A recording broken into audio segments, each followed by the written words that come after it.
Hi, friends. I just have a quick favor to ask you. Would you guys go and vote for the Clues podcast for the Webby Awards? My very, very first podcast award nomination ever. And it's actually with the show that I do with Kaelyn, who's our guest today. It's called Clues. It's an amazing true crime podcast where we're really trying to be victim-centered and just highlight inadequacies in the cases. But it's been such a labor of love, intense research, hard work from the two of us and the whole team at Pave and Crime House. So if you could go and vote for us, I would really, really, really appreciate it. I'll have the link in the description. I can't thank you guys enough for all your support and hope you enjoy this episode with the two of us. Thank you. Okay, here we go. Let's do it. This is our 4th episode we've recorded together this week. Oh my gosh, yeah, because we've had Clues. This has been 4 such episodes. a full week of recording. We're literally punching this in on a weekend. Yeah, because, we're here on a Saturday. We're just getting it done. It's so wild, but we've had some really, really good episodes on Clues this week. Yeah. I can't get over the fact that we have a show together still. I know, it's so fun though. Like It's so I was good. doing Heart Starts Pounding for just by myself for so long, and it's nice to talk to another person. I know. But also, we're just, I don't know, I think our work ethic is so similar and we like the same things and we say no to the same things. So it's just like, it's truly such a good match. 2 peas in a pod. 2 peas in a pod. And now we're sitting here with our little blankets. I know. All doing another cozy. little 2 hot takes episode. I will say the last one I was on was Scary Stories, which is so much more my domain. That's where I live. That's where I thrive. So I'm curious to see what you have for me today because yeah, it's going to be different. It's scary in a different way. Yes. You're like, it is still scary. It's still scary. It's still scary. But yeah, today's theme is kind of a let's not meet again. Like, do not come to my house. Do not call me. Ooh. Do not pass go. And I do have a couple like spooky-ish vibes at the end too. So excellent. I'm kind of just giving you everything. I love it. I love it. Let's not meet stories. There is something about them that is like catnip to me where Yeah. I know it's bad for me because I have such a body reaction to reading them. Oh, it gave me but nightmares I last night. have to read them. I Yeah, fully just had obsessed. nightmares. Yeah. Yeah. It's just like it's popcorn inducing. Like you just, especially for you, you love a scary movie. I just like to be scared, I think is what it is. Does I don't know. anyone else enjoy being scared? Yeah, I'm curious for anyone watching who also loves scary movies and also loves the let's not meet and the creepy pastas and all that stuff. Like, what is wrong with us? But also, yeah, why do we do it? I read that someone was saying once that people with chaotic childhood sometimes really like horror because there is kind of comfort in the chaos or comfort in the controlled environment of like your emotions rising and falling and you know your heart is pounding and you're scared and you're sweating, but you know that you're safe because you're in a movie theater and it's just on screen. So I went the opposite way. I had the chaotic, crazy childhood, and then I was like, please put me in a room that's filled with Care Bears. yeah, and now and you rainbows crave comfort. and soft blankets and cozy pillows. I know. I kind of am the opposite way too, in the sense that I don't think my childhood was that chaotic. But now I love crave kind it. of the chaos and the heightened emotions and the scary and the adrenaline of it all. So Yeah. I don't know. I'm so curious. There's got to be some sort of psychoanalysis to all of that. We definitely have some psychologists in the audience. So Yes. please let us know. Please help us. Do Please we need to help do us. inner child work? What do we need? Yeah. What's going on? For those that don't recognize the voice with me today, we've got Kaelyn Moore in the house. Of Heart Starts Pounding. I just had Ron Funches on and he's like, I've watched like 2000s WME wrestling. And now all I want to do is like have a wrestling announcer like announce all my guests for me. That's really good. We should have like entrance music as we come in. Just play a song. Justin! We'll put him on it. He does all the music for the show. He'll DJ in the corner. I get comments still about what the intro song says. I don't know, you guys. Literally. Oh, yeah. Is it vocals? It's vocals. It's like a music plugin, and he then distorted it. And when you take all of the other plugins off of it and like play it at the speed it's intended, to me, it sounds like taking me out. Yeah. But sometimes I hear, that's a big meow. Oh, So, yeah. To each their own. So like, maybe it's nothing. Maybe it is something. Yeah. But okay, let's see what I got for you here. Let's dive in. I'm so excited. Let's do it.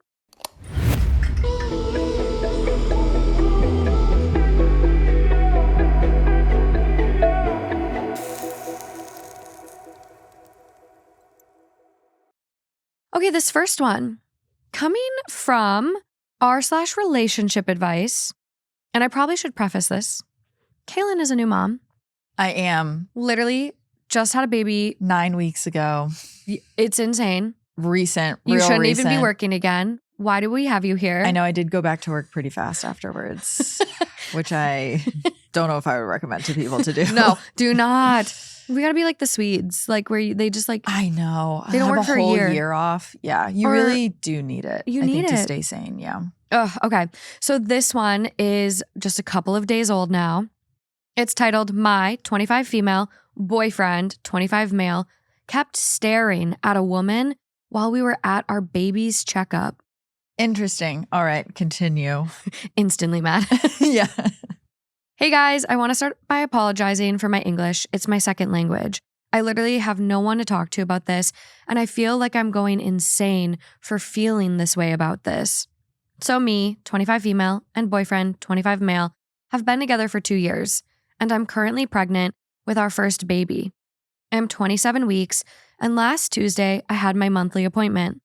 I was looking forward to it since the last time I saw my baby, he was 600 grams, 1.32 pounds, and this appointment, he was 1 kilogram, 2.2 pounds, and it was the 4D scan.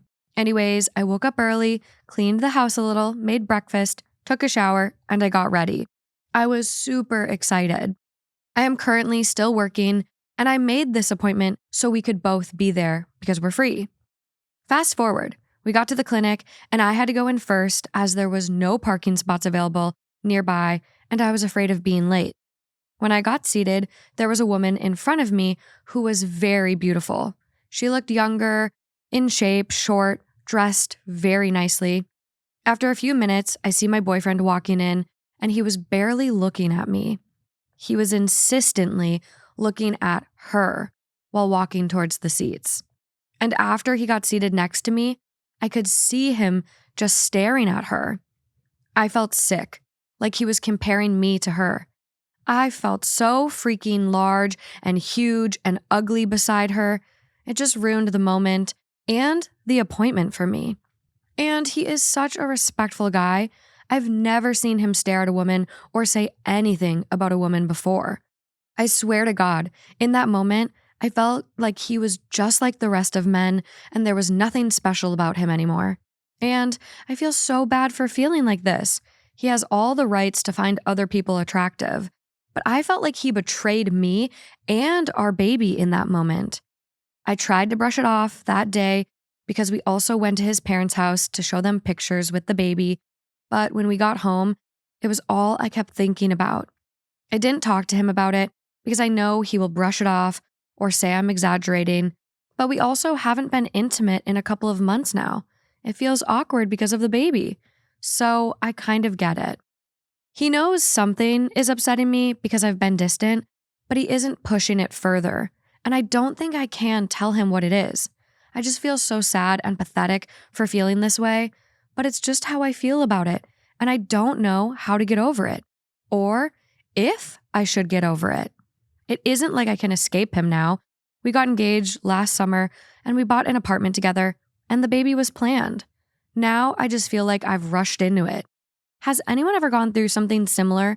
How did you, or how would you handle it? This is taking me back. Oh my God, Yeah. really? I think this is, okay, I don't know if this was a Am I the Asshole? She's absolutely not the asshole for feeling this way. I think most pregnant women, or I would imagine a lot of pregnant women feel this way because your body is changing so much and it's totally out of your control. There's nothing that you can do to make your body the shape you want it to be. And you have to just, I mean, you're basically building a baby from scratch. So Yeah. you have to be eating, you have to be gaining weight. The doctor wants you It's to be doing all those normal. things. Also, I mean, you're pregnant, so I don't know how intimate you're being. A lot of couples also stop being intimate. And so that all really gets into your head too. So I could totally understand where she's like, I just feel like he's not attracted to me anymore. However, I do think it's largely internal for her. I think him maybe looking at a beautiful woman in the doctor's office is not indicative that he has thrown your entire relationship into the garbage. And, you know, he's still at that 27-week appointment doing the 4D scan with you. and I imagine is excited to have this baby. It didn't sound like anything about this was that he wasn't excited to have the baby. Oh man, I remember feeling that way too, especially around 27 weeks. You're more than halfway through the pregnancy and your body just really starts slowing down and it starts hurting and you're just retaining so much water and gaining weight faster than you have at any point in the pregnancy. And just I didn't feel like myself either. And I always was self-conscious about how other people were perceiving me. And I'm curious what the fear is. Are you scared he's going to leave you? And if so, do you have reason to believe from other behavior he's exhibited in the relationship that he's capable of doing that? Or do you think that this is maybe an internal self-confidence thing that you're just having because your body is changing a lot? I could see it being more so that. I mean, you describe it so well where you're like this rapid weight gain and it's supposed to happen. That's what being pregnant is. Like I'm pretty sure the average weight gain in pregnancy is like 35 pounds. They say 35 pounds and it just like, and that's average. Like, I don't even know if that's average because that feels low. Like every single person I know has gained more than 35 pounds. I have friends that gained 100. Exactly. Like there's no it's right not unheard number. Of. Yes. Yeah. And your body is going to react so differently. And it's like, hell, give me all the weight versus me losing teeth. Like your body is going to do what it needs to do to literally 3D print and grow this. And there's nothing you can do. Like I swear the people I know that have been the sickest in their pregnancy, throwing up 3 times a day, every day, are the ones that gain the most weight. Like your body just knows what it needs to do in this time. So insane. And so you just have to allow it to do what it needs to do to like protect this baby. Did you like, I guess, because I'm curious and I know everyone when I say this, don't scream at me, don't yell at me, but like obviously your hormones are so out of whack. Well, that too. And like you can have so much anxiety. That's like anxiety, as we all know, is like so, you don't really have a reason behind anxiety a lot of times. It's just there. It's with you.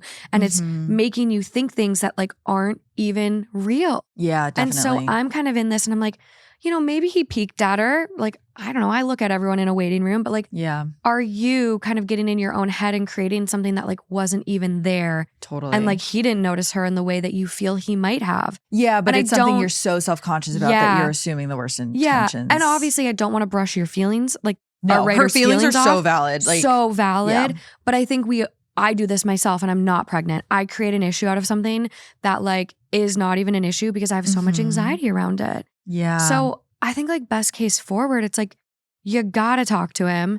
You gotta bring it up. You're clearly feeling disconnected, whether it's a lack of intimacy, your body changing.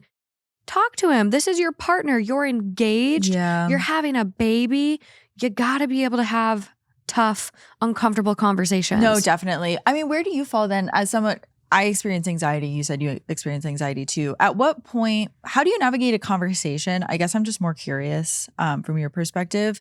Yeah, how do you navigate a conversation where you are aware that what you're panicked about might be a symptom of your own anxiety? Like sometimes I worry, not that I worry, but sometimes when I'm bringing something up, even with my own husband, I'm like, oh, is this even an issue? Like, does he need to be brought into this with me or should I sit down for a little bit longer and kind of sort through this before I bring it up? Oh my gosh, I struggle with this constantly.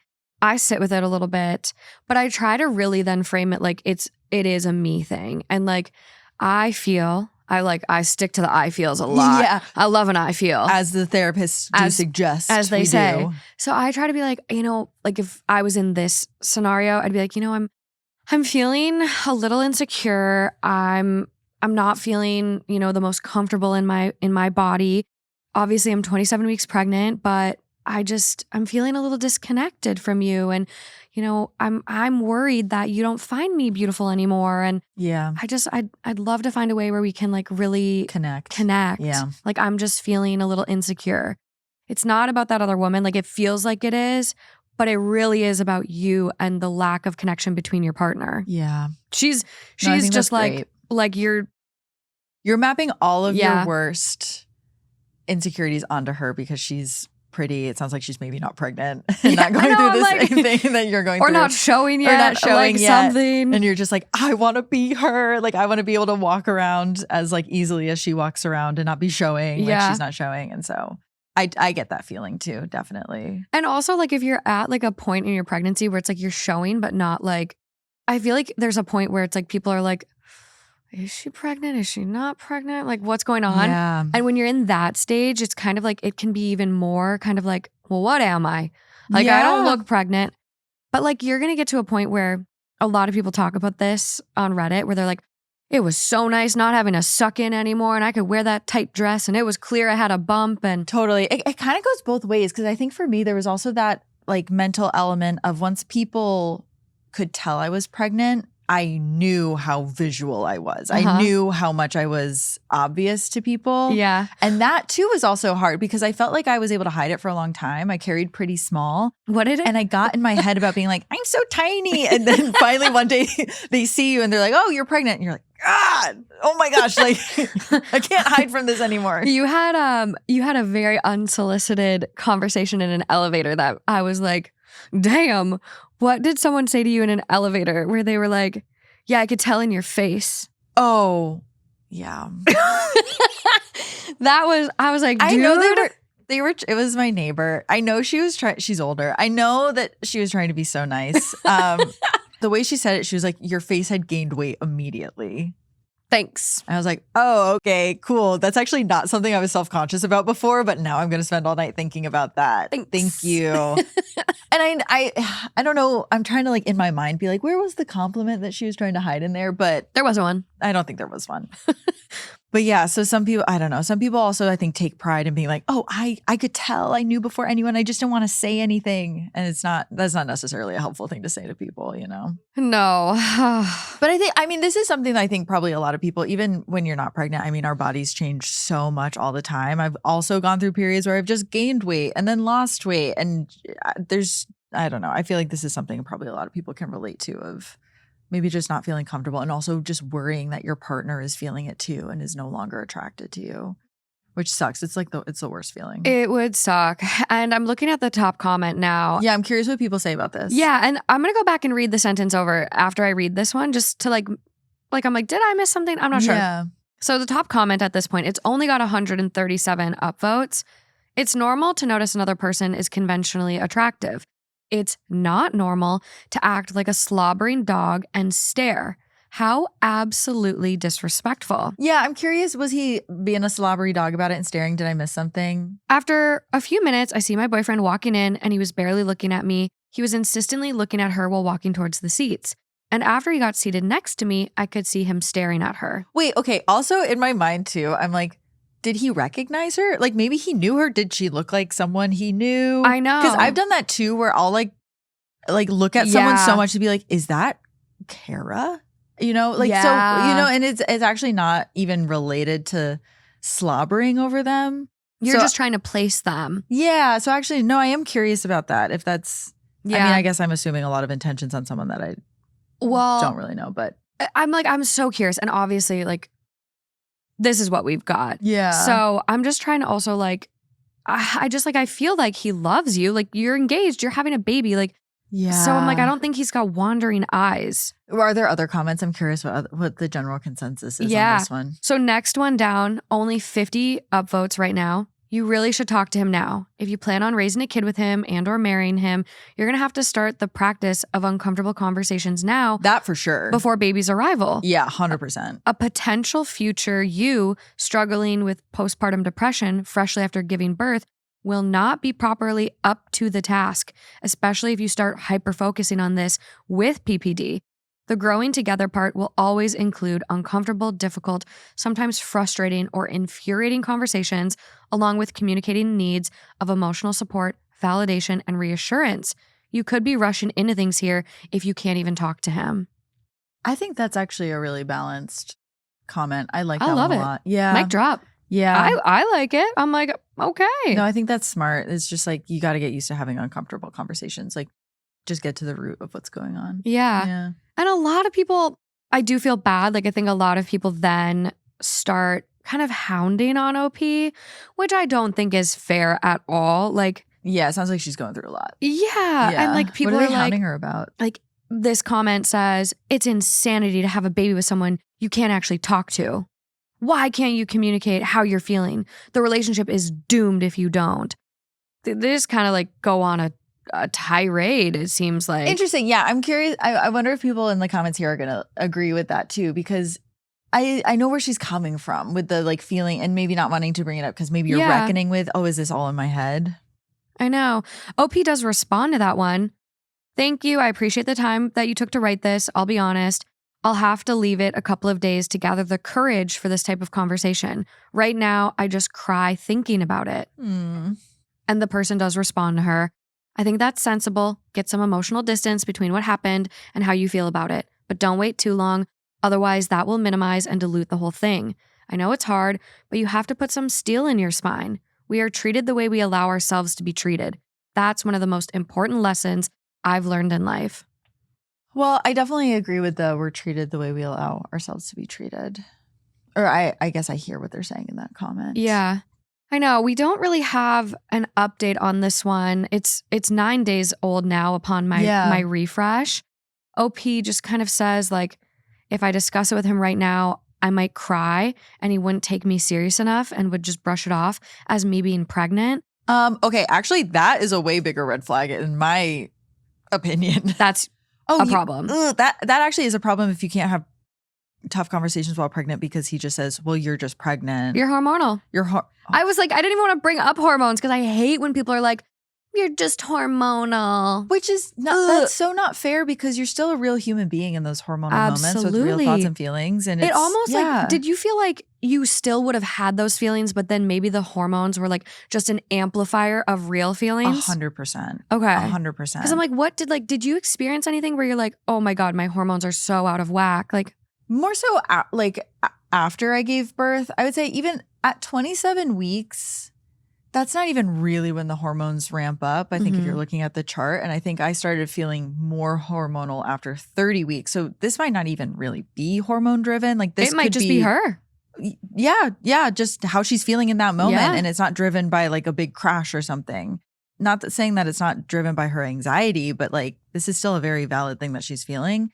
And if the entire 9-month period that you're pregnant, you can't say anything to your partner because they brush it off as you just being pregnant, then I think that is a bigger problem in general. I'm going to take out this little we're waving flag. the red flag. Yeah, that I think is probably the bigger issue. Well, there's another comment here too that says, we don't usually talk about our problems. I guess it's been a minute since we had a heart-to-heart conversation. I'll gather the courage to talk to him.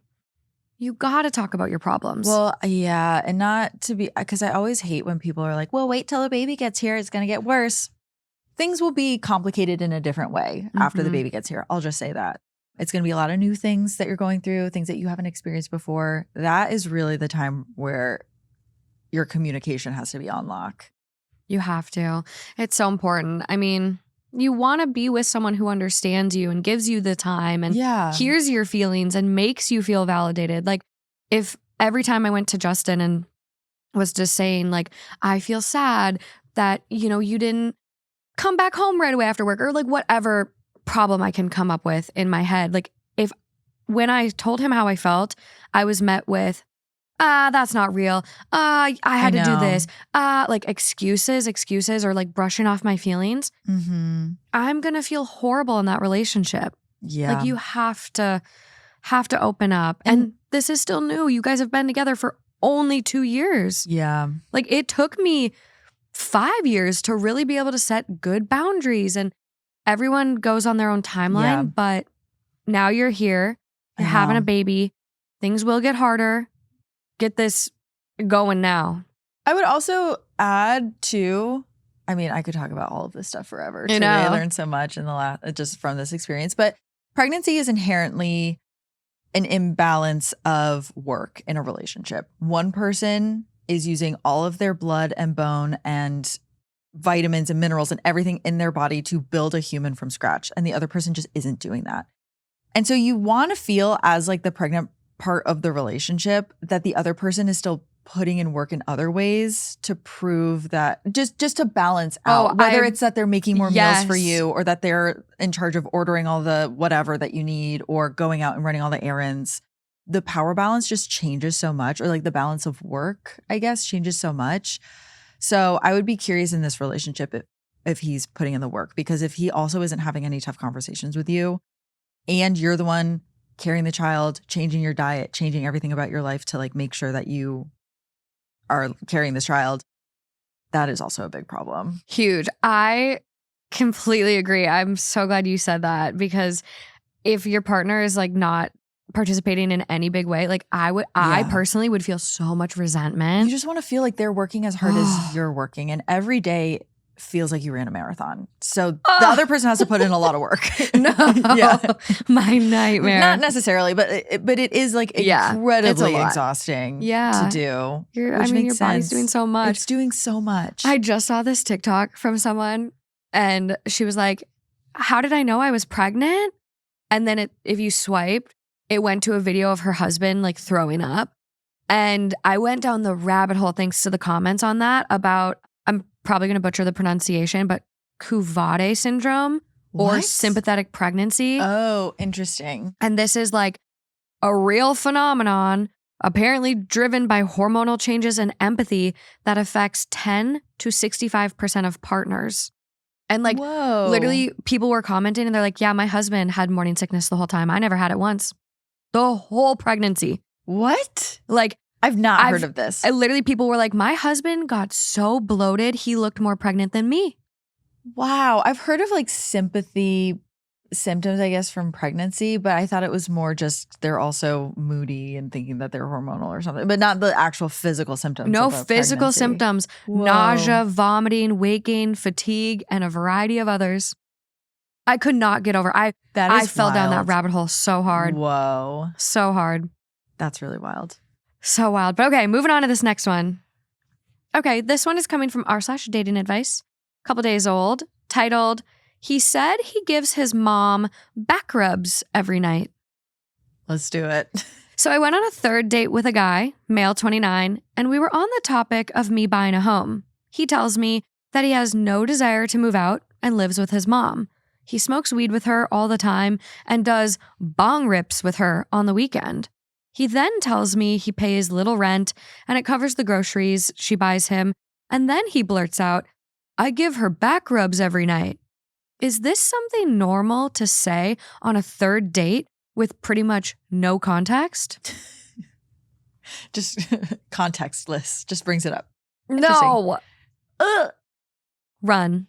Yeah. I always worry when people are too dependent on their parents and are also trying to enter a relationship.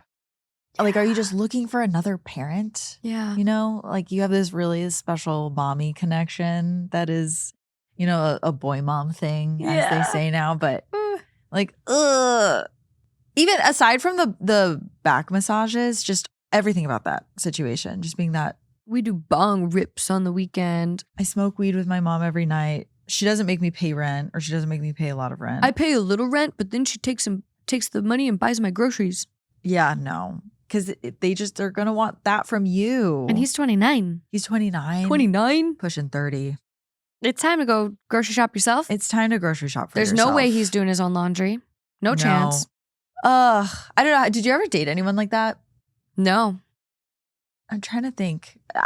Yes. You did? Yeah. I feel like there were a few guys maybe that I dated that you could tell. I mean, I met my husband when I was 26. So this was definitely early 20s. So the guys were a little bit younger, where they just had someone do something for them for their whole lives up until this point.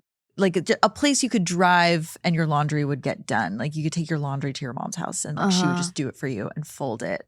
So you just didn't have to learn that skill. Which sounds great, but like you should still know how to do it. Yeah, you should definitely still know how to do your own laundry. Also, it's so much work packing it up, putting it in your car, driving it somewhere.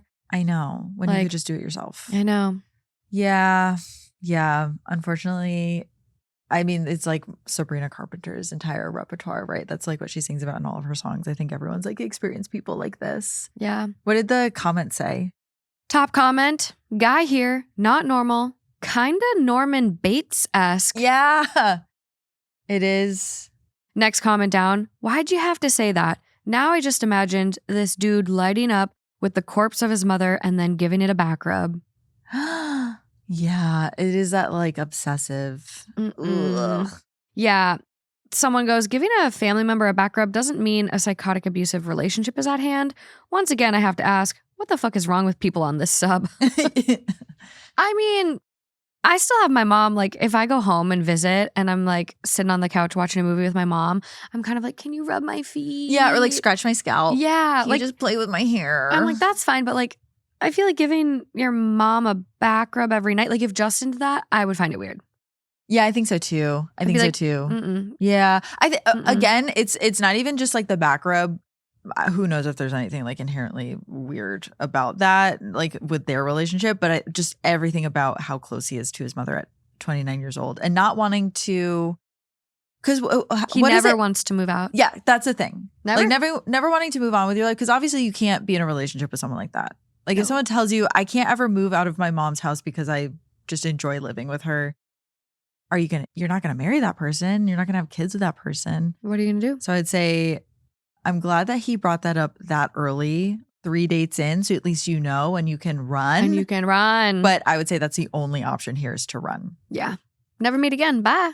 No, bye. Only 3rd date. Get out of there. Yeah, not that much time wasted. That's okay. You're good. But just don't give him any more time. Don't go back. No. Mm-mm. Okay, moving on to this next one. Okay. Story number 3 for us here. This is coming from r/true off my chest. It is 20 days old now, titled, I've spent the best Christmas of my life since I got married, and it's making my husband panic. I'm 5 months pregnant. When I found out about my pregnancy, my husband's nephew punched me hard in my stomach. Sister-in-law said it was a bit of a phase, but then Christmas came, and mother-in-law called to say that the phase was still going on, and since they didn't want any accidents, that I should stay home this time. My husband, to my surprise, started packing on the 21st. Oh, you wanted me to stay? He said, correctly interpreting my facial expression. I stood silent, and then I said, no, you can go. He smiled sheepishly. My work colleague, unmarried older lady, suggested that we could do something together, and I spent Christmas with her. I don't remember the last time I was this happy during the holidays. I don't have a family, and my husband's was the only one that I knew. And for the past 15 years, I've endured my passive-aggressive alcoholic father-in-law, my pretentious mother-in-law, and golden child sister-in-law who peaked in high school and married the jock. I slept in, stayed in, ate whatever I wanted without anyone commenting on my body. There were no rants about how some minorities ruined it for the rest. Quote, but of course you're one of the good ones. And the latest, quote, I don't think your baby will have blue eyes. Like I really cared or didn't understand basic biology. I didn't miss having to wake up at 7 a.m.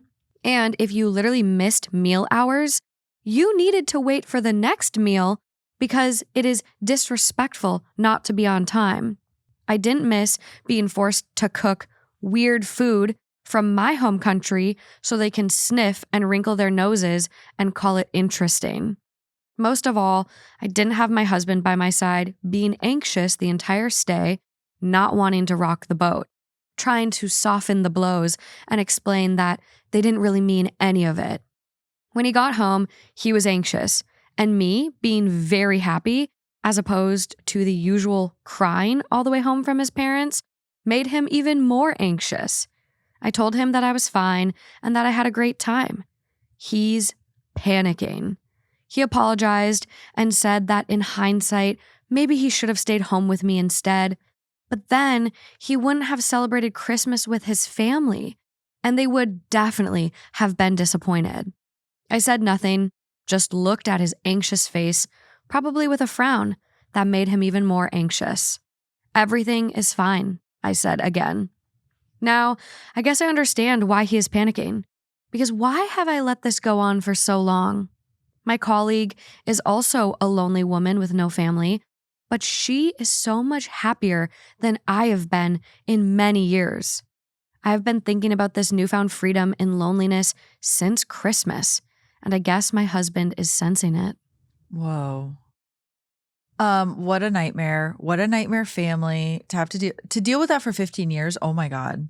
15 years of that, you have the strength and mental composure of, I don't even know, like Mother Teresa? I know. And actually that you bring that up made me feel a little bit better because I was like, oh, it's very sad to have that realization when you're 5 months pregnant because you're about to have a child. Yeah. And you absolutely shouldn't be with this person, first and foremost, and not anywhere near this family. That's horrible. But it kind of breaks my heart a little bit that she might go through motherhood alone. Mm-hmm. But it does sound like she's a strong person. Oh my God, so strong. Yeah. And honestly, like, because my mom had 3 kids with 3 different dads. And each one was like, they're not great, you guys. They're not great. And so she kind of went through this where like my bio dad, I don't even think he was at the hospital. Should ask her that. I don't know. I'm really? pretty sure. Yeah, he wasn't there, which was kind of a blessing. But because he wasn't involved, my mom let my dad, Jerry, like step up to the plate. Like they were friends. Yeah. And then he was there for her. Like they were kind of dating on and off, kind of messy. But then like because my bio dad wasn't really in the picture when I was a baby, Jerry, like he was my dad. I started calling him dad. Yeah. And then my mom was like, well, what should we do about this? And he's like, no, I'm dad. And then he stepped up. Wow. So when you kind of create more space for other people. That's a really good point. Like you find these other blessings that like you might not even realize are out there. And every single day I'm like, thank God that happened that way because that's so beautiful. It's such like I'm literally here because of him. Yeah. In like a lot of different ways. But like it just like I can't imagine not having him as my dad. Yeah. And this family, like this baby, by the sounds of it, does have a mixed ethnicity. Like they're saying these comments to you. I don't know if your baby's gonna have blue eyes. I know. That's why you just don't want the baby to be raised around that. Hell no. All of that bullshit. No. And like them checking the baby to see how white it is, which is what I imagine that they're trying that's to what do. It's giving. Yeah. So it's just like, no, you don't want the kid around that. That's horrible. No, that's really sad. But it's amazing that like you and your mom were so supported in that time anyways, because I know it can be scary. A lot of women won't leave their husbands during this time because it's so scary to be like, am I going to have to go through this whole journey alone? Yeah. It'd be terrifying. All the responsibility going to fall on me? It's so sad. Yeah. But yeah, like you said, when you let that person go, you might actually open up space for someone better to come help you and support you. Absolutely. I know. And like, honestly, I would feel really angry at my partner. Like I saw your face when it was like, he just started packing to go without her. Well, first of all, wait, how old was the kid at the beginning? Because we just started at 100. So there's no mention how old anyone in this is, but they've been together for 15 years. At the time of writing this, which is about 23 days ago now, OP was 5 months pregnant. So she wrote this February 20th, 5 months pregnant.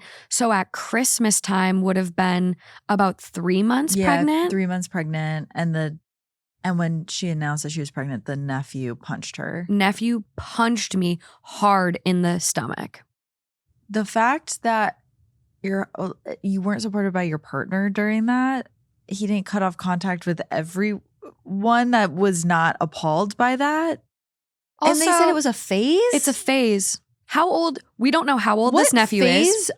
Do kids have where they punch adults like with all their might and then you just like accept it and say that it's a phase? That is really upsetting to me. I mean, it's insane that the mother-in-law was like, yeah, he's still going through that phase where he might punch you in the stomach. Yeah, he might be upset and try to end your pregnancy for you. So you should stay home.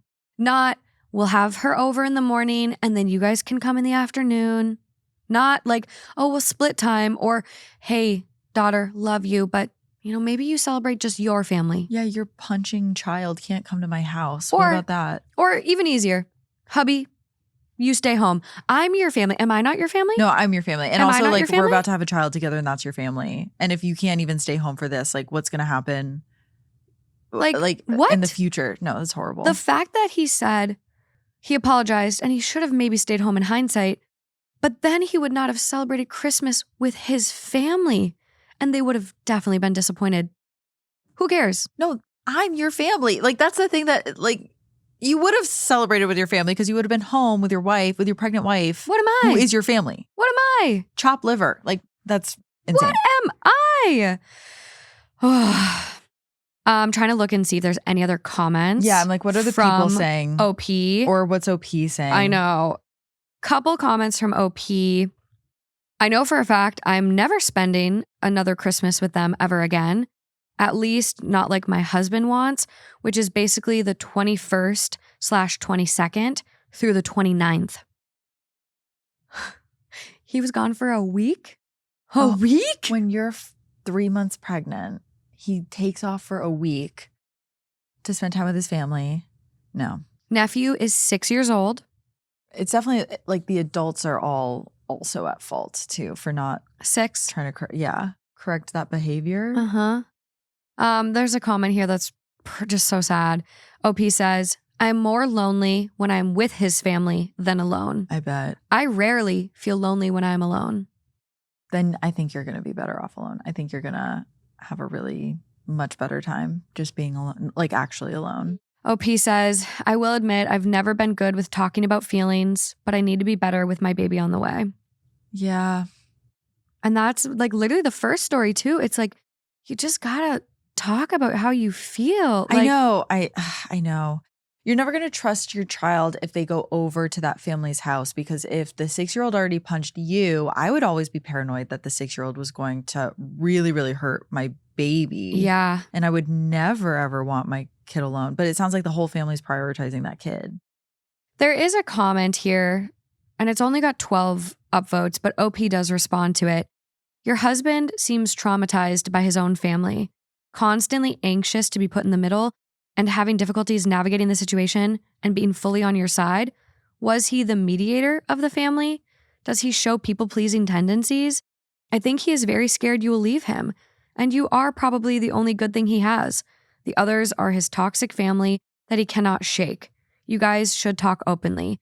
Definitely low to no contact with the family if your family is to have any chance to a happy future. He should get therapy to loosen the enmeshment with his family. And if he is open and not resisting, I also think you might be better off on your own. Good luck to you both. Enmeshment's a good word. I think that is the word for it. He's clearly like too enmeshed in his family. I mean, the undying loyalty, even when they say and do horrible things, kind of fits into that. But OP does respond and says he is the black sheep of the family for sure. That's why I've been patient and understanding, because I know the feeling of neglect and not being someone's priority. But my patience is running out fast with the pace of the arrival of my baby. I suddenly have more important matters to be understanding of. My baby has not chosen to be born. I feel already a lot of pain for them. Yeah. I will be honest, I've been contemplating leaving my marriage, even though I love my husband very deeply, especially after I realized how good it felt to spend the holidays on my own terms. But then I thought divorce means I have no control over my child's exposure to his extended family. I can't have that on my conscience. I can't have them have access to my child whenever it is time for his custody. I believe that staying is my best option, especially since I have lots of love for the father of my child, and I guess he loves me too in his own way. That's got to be so scary as a parent if you're splitting custody. I have a friend who's going through this right now. When you're splitting custody and you just send the kid, your baby, your everything, into whatever chaos is happening at the other parent's place or the other family's place. And you have no control over that because it's not your designated time.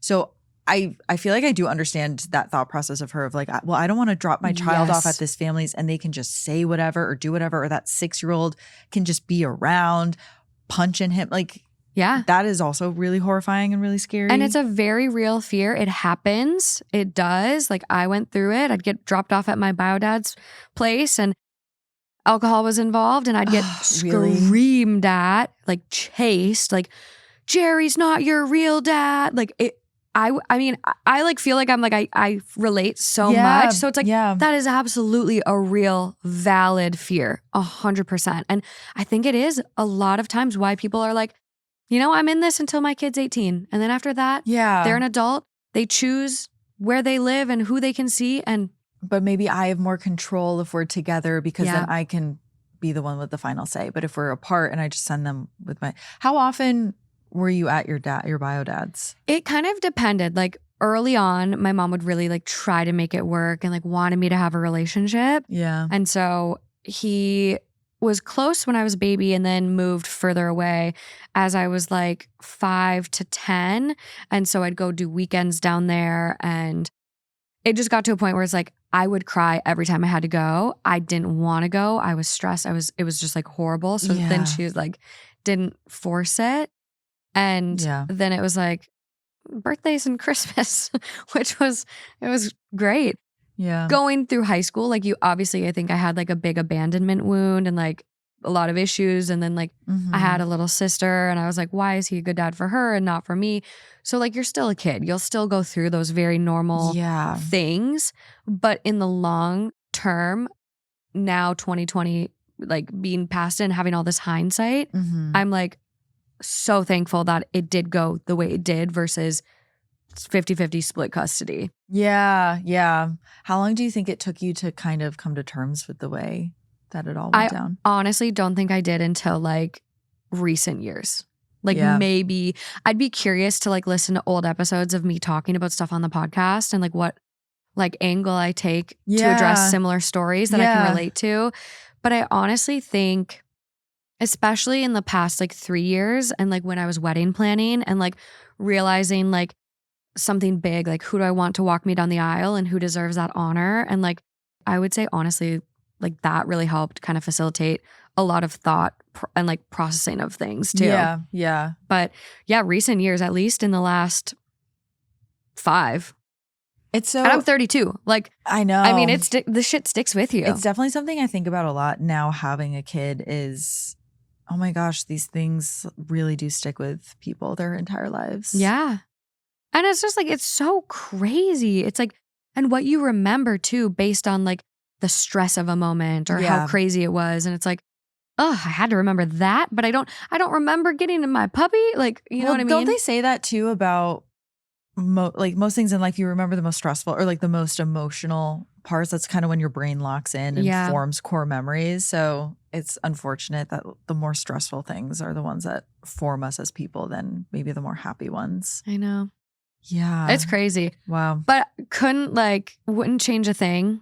Here I am. You know, it all led me to this. It gives me like experience to have. But I'm like, for this person, I'm like, I do 100% see where they're coming from. And I think they've got a really good head on their shoulder. Well, it sounds like it. To where they'll figure it out. They're very aware of themselves. They know that they're happier not being with that family. They know they're happier when they're alone. Mm-hmm. Yeah. Just trust yourself in this Trust situation. yourself. And there's almost 9,000 upvotes on this right now, 8.7K. And OP does respond to quite a few comments. Like, when the baby is born, start your own tradition of just the 3 of you for Christmas. Sounds like your husband could do with a break too. What's his family going to do? Be even more fucking awful? They're already there. Yeah. And OP is like, definitely the best suggestion I've gotten here from many. That's what's going to happen. Yeah, that there's maybe a path forward with the 3 of them as a family. He's got to get on board. But he has to be on board. Definitely like enmeshment therapy for sure. Yeah, absolutely. But yeah, I mean, I kind of read what OP responded to. Someone does comment, the kid punching pregnant women? Yes. Question mark? Get over that. And someone responds down, it's a phase. The homicidal psycho phase. Yeah, yes. My son, he's in his homicidal phase. It'll pass by 7. Like what? Someone responds, I've heard of a biting phase, but never in my life have I heard of a kid with a punch everyone in the breadbasket as hard as you can phase. Yes. Maybe the kid should stay home. Well, also, I mean, just as someone who I have personal experience, I guess, with someone that I know whose younger brother was always told it was a phase. Mm-hmm. And then the older he got and the bigger he got and the stronger he got, this was definitely not a phase. This was who he was as a person. But because all of his behavior was explained away and forgiven as a child, he never got the actual help that he needed. Damn. And that can have really disastrous consequences. Absolutely. As well. That's a really good point. Also, the biting phase. Like, that is crazy that that's a phase. Yeah, and the hitting, just like the hitting in the face phase that toddlers do. What do you do with the biting phase? Oh, if they bite you? I've seen a Reddit post where this person had a nephew. I haven't read it yet on the pod. Maybe I should whip it out someday. Yeah. But they were like, I put hot sauce on my arm because my little cousin wouldn't stop biting me and the family was doing nothing about it. Yeah. So I put hot sauce on my arm. I would say, like, if you're the one being bitten and it's not your kid and you don't want them to bite you anymore, that's totally fine because the hot sauce isn't going to kill them. And it's definitely going to have a negative association with biting my cousin. I'm like, what? I need to know because I'm like, you just like, you don't know what you're going to do when you're a parent. Like, do the books talk about biting?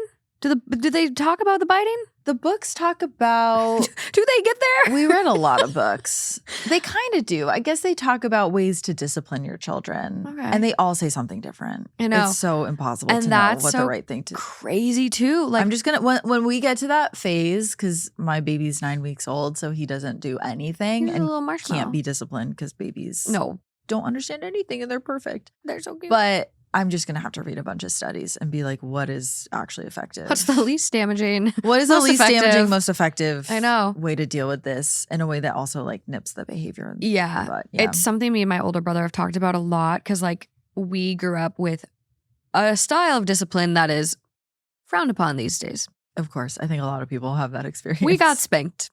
Yeah. And so like he does not spank his kids. Yeah. He's very like gentle parenting vibes. And so it's been really cool to like watch how like he's just gone the total opposite direction. And it's worked pretty well. His kids are good. I love that. So yeah. I love that. Yeah. Yes. You can have like good outcomes with a bunch of different ways of dealing with children. Absolutely. Also, every kid is just different. I know. But if you're a parent out there and your kid was a biter, went through the biting phase. Oh yeah. What did you do? Please let us know. I was a biter. Were you? I was a biter. Yeah. I remember I bit my mom once because I would get really excited. And so my mom came home from work one day and I bit my mom. And I remember. You just ran up and chomped her? She picked me up and I bit her on her shoulder and it hurt her. Oh. Because I was probably like 3 or 4. Like I was getting strong. Yeah. And I remember she put me down, like immediately was like stone faced, put me down, turned around. And then my dad came and scooped me up and brought me upstairs and like I remember sitting on the bed and him being like, we don't bite. Oh my God. This isn't going to happen again. See, I didn't go through the biting phase. I went through the phase of like, I would go in the fridge and take sticks of butter out of the fridge. I would bite the butter. I remember a vivid image of like trying to eat a napkin once. Oh my and gosh. then I would take the cat and I would go behind the couch and give her haircuts. How bad are we talking? Oh, she was hacked. Wow. Hacked up. Little sweetheart. Her name was Sweetheart. Oh. She was not looking cute. How did they get you to stop? Or was it a phase? Did you just have to grow out of it? I don't remember. I'm going to have to ask. Yeah, I'm curious. Like, why did I stop giving the cat haircuts? She ran out of hair to cut. I don't know. Yeah, right, Like, what was It's like it? I moved on to destroy other things in the Yeah. house. I'm like, I don't know. I went outside more. They put me outside. Oh, kids, man. I know. It's just, you just never know how you're going to actually have to deal with them. You never know. But moving on to these ones, we're starting to get a little into the scarier side of things. Ooh, okay. I'm excited. This is coming from r/relationship advice. It is 12 days old, titled, I genuinely think my husband is a psychopath. Whoa. Hi, everyone. Please, I need help. I'm 35 female and my husband is 36 male. We've been married for 10 years and have 2 boys, 7 and 5. I honestly don't know what to think anymore. About 3 months ago, my husband started sending me really nasty messages while he was at work. At first, it was just mean comments. Stuff like telling me I'm lazy, that I'm a terrible mother, that he regrets marrying me. It was completely out of nowhere. The weird part is that when he would come home from work, he would act completely normal, like nothing happened. He would kiss me, ask me what's for dinner, play with the kids. The first time it happened, I thought maybe he was having a bad day at work, but the messages kept coming. Sometimes he would send them during the day, sometimes late at night if he was working overtime.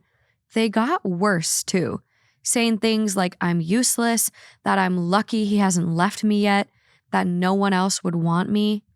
The first few times I confronted him, he acted confused, like genuinely confused. He would say things like, "What messages?" Or, "You must be misunderstanding something." I literally showed him the text on my phone, and he just stared at them and said he didn't send them, claiming that he lost his phone, which he did, but he had a new one and was still texting and calling from that number. I know it sounds ridiculous, but he didn't look guilty. He looked confused, almost scared.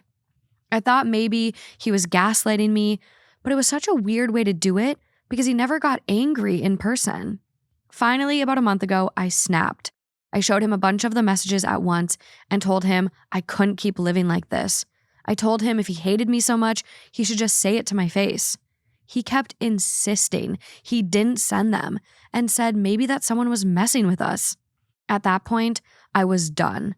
I packed my clothes, grabbed the kids, and went to stay with my parents who live in the same city. They were amazing and helped so much, and I never felt luckier to have close family. Since then, the messages have continued. Same number, same horrible tone. Things like, "Running to mommy's house just proves my point. You're pathetic. You'll come crawling back eventually." I sent him screenshots back to the same number, and he still swore again that he wasn't sending them. He was just saying that he lost his phone at work and he had to get a replacement, but he still had the same number. And when he would show me his phone, I didn't see the messages. I just thought he was deleting them though. He said someone must have found the phone and was messaging me. Last week though, I let the kids stay with him for a couple of weeks since he's still their dad and they miss him. He's still denying everything, says he never sent those messages and that he thinks someone is still using his old phone. Meanwhile, the texts haven't stopped. At this point, I don't even know what to believe anymore. Either he's lying to my face or something really weird is going on. Has anyone ever dealt with something similar? I feel like I'm going insane and I don't know what to believe. We genuinely had the most perfect relationship before all of this. I don't know what to do. I'm scared I'm breaking my family apart for no good reason. But some of the texts have been so horrible, I can't even include them on here. This is like horror movie level stuff. Insane. This is something that would break me a little bit. I don't know what's real or what's not real, but I think you need to get down to a T-Mobile store immediately and ask them what's going on with the phones. Like, is this even possible? I think that would be my first reaction would to be like, is this even possible? Like, if you did lose your phone, can someone be texting me on, I don't know if like she's being texted on WhatsApp or if it's just like the iPhone messages or what, but I would really need clarity on what is even possible. Yeah, because with iMessage, you can be logged in from multiple different devices and it will still show from the number. Like I text on my computer and it still just shows normal. Could be on the computer. Someone could have found that phone. It's interesting, like, because like with iPhone, you can lock the phone as like lost or stolen. I'm sure with Android and other devices, you can do the same thing. Mm-hmm. So why didn't he lock it? Like you can even like, I can like remotely wipe my phone that I lost. Like, yeah, so I'm like, did he not do things. that? Did he not go to the Genius Bar and have them shut down the other phone properly? Or did like, he just buy a new phone on the internet or something? Or like even for him, it's like your wife is coming to you being like, why are you sending me this She's stuff? being harassed. She's being harassed. This is really serious. Why aren't you going and being like, I need to change my number. Maybe, I need to do something. Did you watch the catfish documentary, the like unknown number catfish No. Netflix documentary? Yes, you did. You must have. No. About the teenage girl that's getting all the text messages? You talked to me about it, but I never watched it. Oh my gosh, Morgan, you have to watch the things I ask you to watch. No. You give me so many. I don't know how you find the time to watch all this stuff. I'm just like constantly like turning through documentaries. If you want reviews and like people talking about the most up-to-date, insane documentaries from cruise ship murders to catfish things, go follow Kaelyn on Instagram. Like, you're on it. You are just, it's your job. You're on it. Yeah, I do love a shocking documentary. So I don't even want to say too much about this because it is really wild what they figure out. But the top comment mentions it. Yes, that's what I'm saying. Like, this, it just immediately struck that note or like that chord in my brain. But I won't spoil anything. But the premise is that this teen girl does start getting a lot of really scary messages.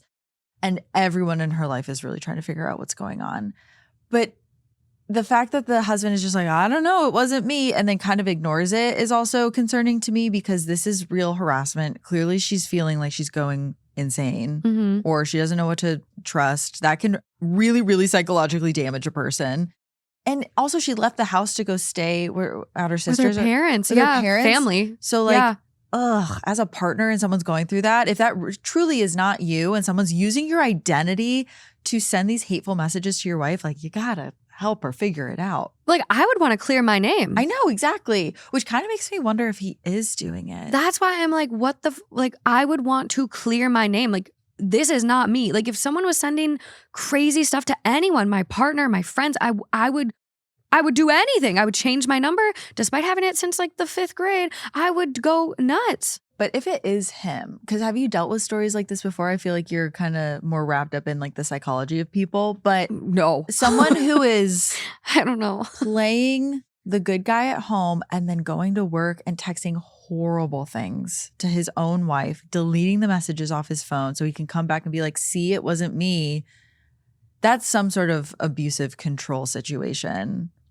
Or I don't even know. If it is him, yeah, no, that's like severe psychological abuse. Yeah. It's almost like a more extreme form of like negging to get someone to then like work harder for your approval. Yeah. Like to say things like, you're pathetic, you'll come crawling back eventually. Like some of it was kind of like, are you trying to like keep me under your thumb and like I need to seek your validation more? Yeah. But then some of it where it's like running to mommies just proves my point. I don't know. It's interesting. Is he having an affair and he logged into his iPhone, whatever, like messages on her computer. Now she's sending this hateful stuff as a way to separate them.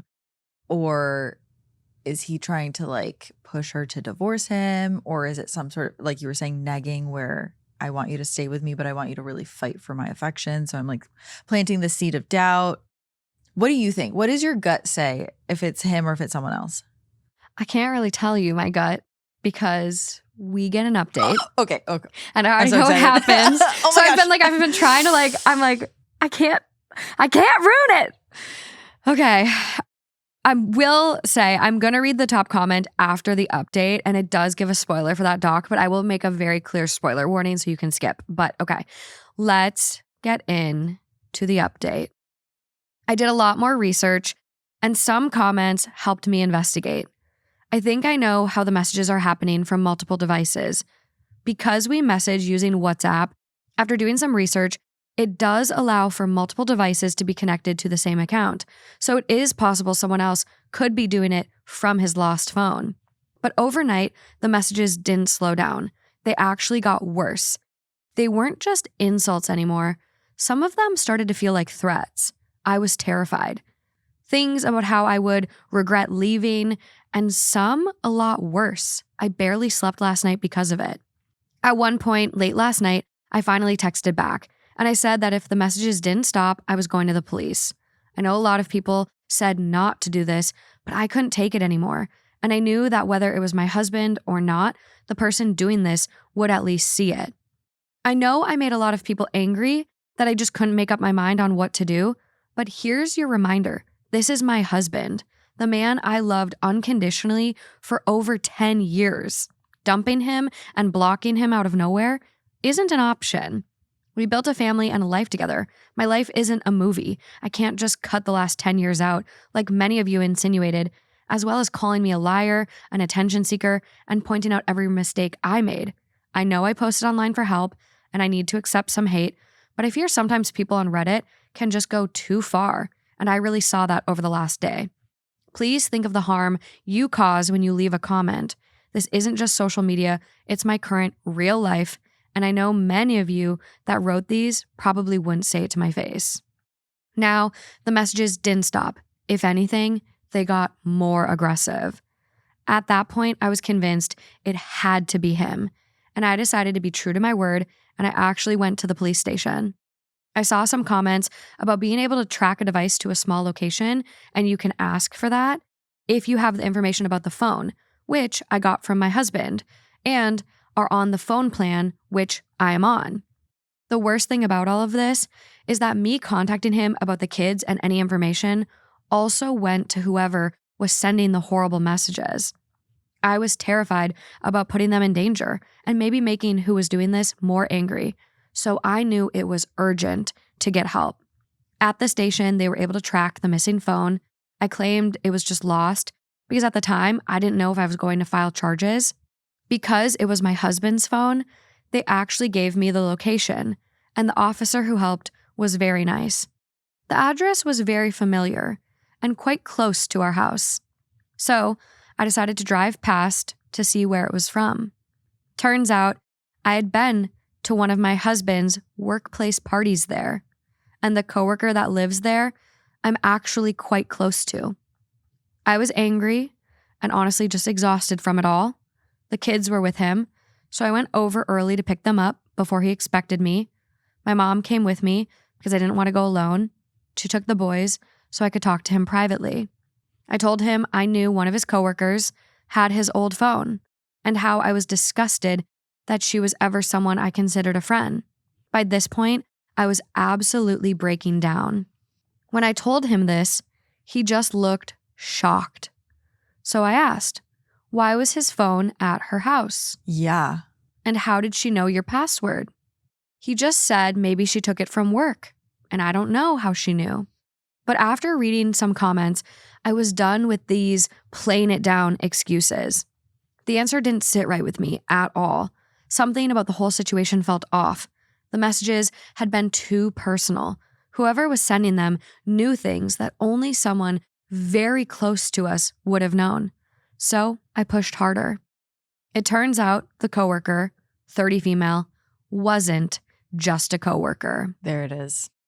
She had been having an affair with my husband for over a year. Oh my God. He tried to claim it wasn't serious, but I was sick of him making me feel like I was overreacting. I know people said this was a possibility, but I could just never bring myself to believe it. I've never felt so betrayed. Everything made sense. She knew details about our relationship, our house, our routine, the kids. Things that would be impossible for a stranger to know. All because my husband was telling her everything. I don't know exactly how she ended up with his old phone. He claims he lost it at work and thinks that she took it. I honestly don't know what to believe anymore. All I know is that the messages kept coming from that device, and they just kept getting worse. Who knows how far she would have gone? Apparently, my husband lost his phone and whoever kept using it. Meanwhile, he'd gotten a replacement phone, but the old phone was still logged into WhatsApp. So technically, both phones were tied to the same account, and I didn't even realize WhatsApp wasn't the same as messages, and things like this can happen. Part of me thinks there's no way he didn't realize. The messages were constant.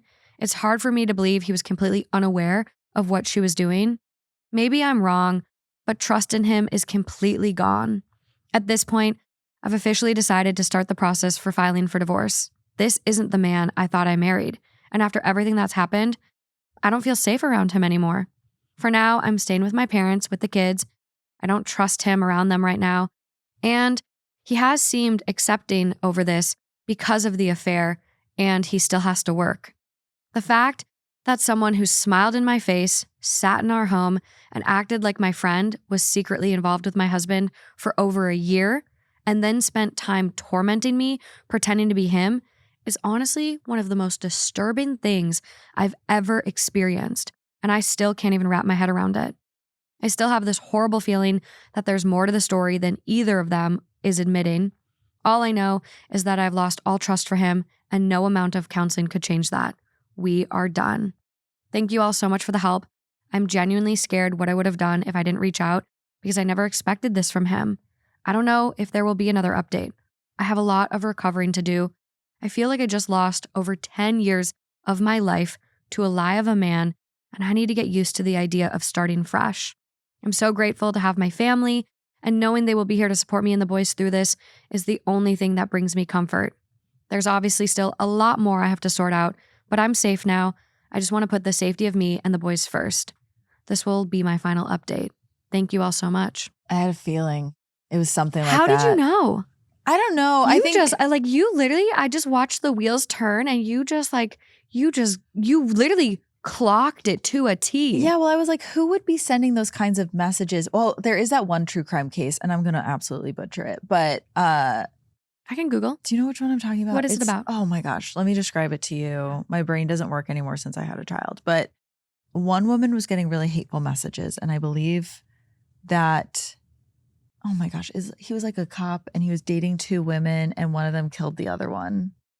But she was getting really scary messages. And there's like a huge twist to it. And I don't remember what the twist was at this point. Oh, she went on one date, and then bombarded him with 65,000 text messages. Yes.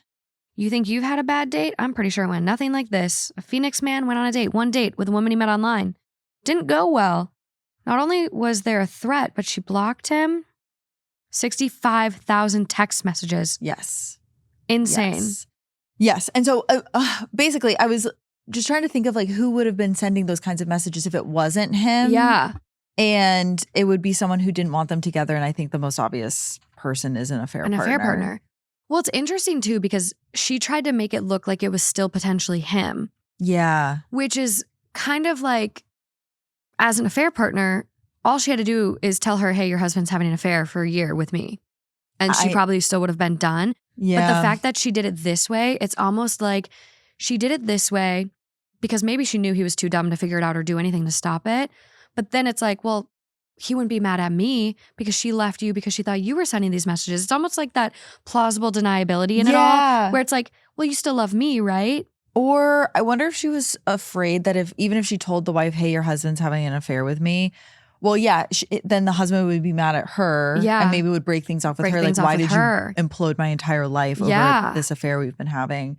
And so maybe that's why, maybe she was trying to push the wife to divorce him. Wife. Like, I don't trust you. You're sending me these messages. I know it's you. Yeah. And he, in his head, I just lost my phone at work. I don't know what this is. Yes. You're not going to believe me?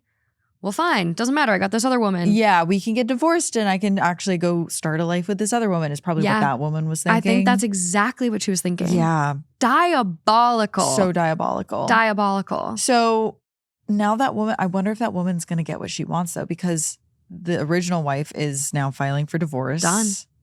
I hate stories like this. If the husband goes and ends up just like being with this woman. I mean, now that he knows. Yeah, true. I would hope that. Hopefully he's not this you wouldn't be with someone like that. But that's so scary. I mean, one of the scariest parts about the whole story too is just the idea that, your husband's having an affair. It's a physical thing. Like that sucks to hear about. But he is telling this woman everything about your children. Intimate details of your life. Intimate details about your life. She's starting to feel maybe like parasocial with your kids because she knows so much about them.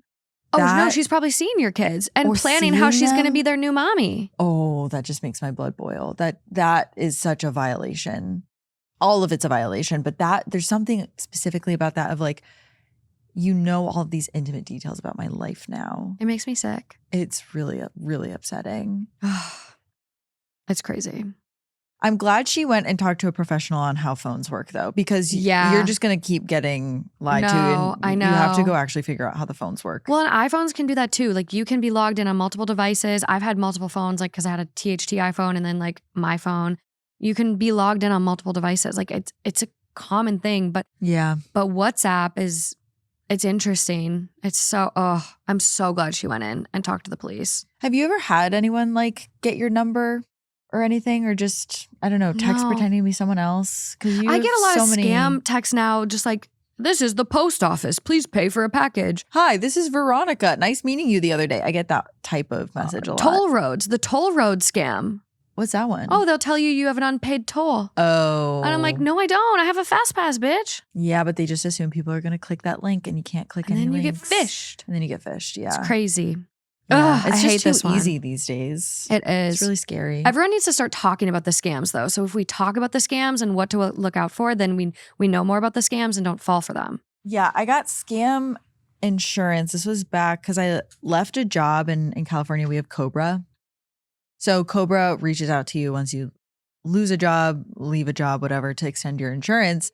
And somewhere in between like calling Cobra, setting this up, like a scam company called me and realized Because they must have like bought some sort of list of people who are eligible for Cobra.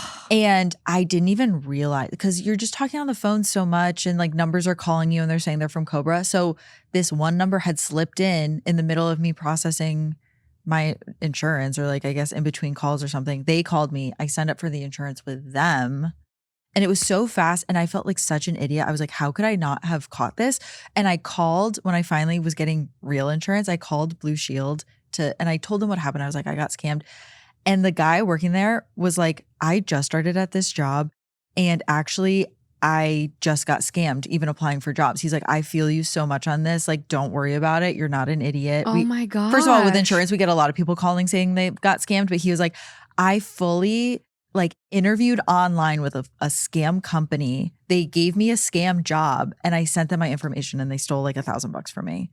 And I was like, you're joking. And he was like, yeah, it's really scary out there. It was oh my God. Wild. But I think more people our age are getting scammed than would maybe admit. Like, I don't know. I've heard so many stories and they're getting smarter. They are. It's not just smarter. our parents or like old people on Facebook getting scammed. I know. I keep seeing a lot of people post on Reddit about how their parents are falling victim to the scam where like a celebrity will message them.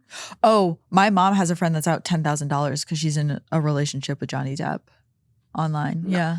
No. She lives in Florida somewhere and apparently Johnny Depp has been messaging her. Literally, I like saw someone, they were like, my mom thinks she's dating Brad Pitt and has sent him like $40K.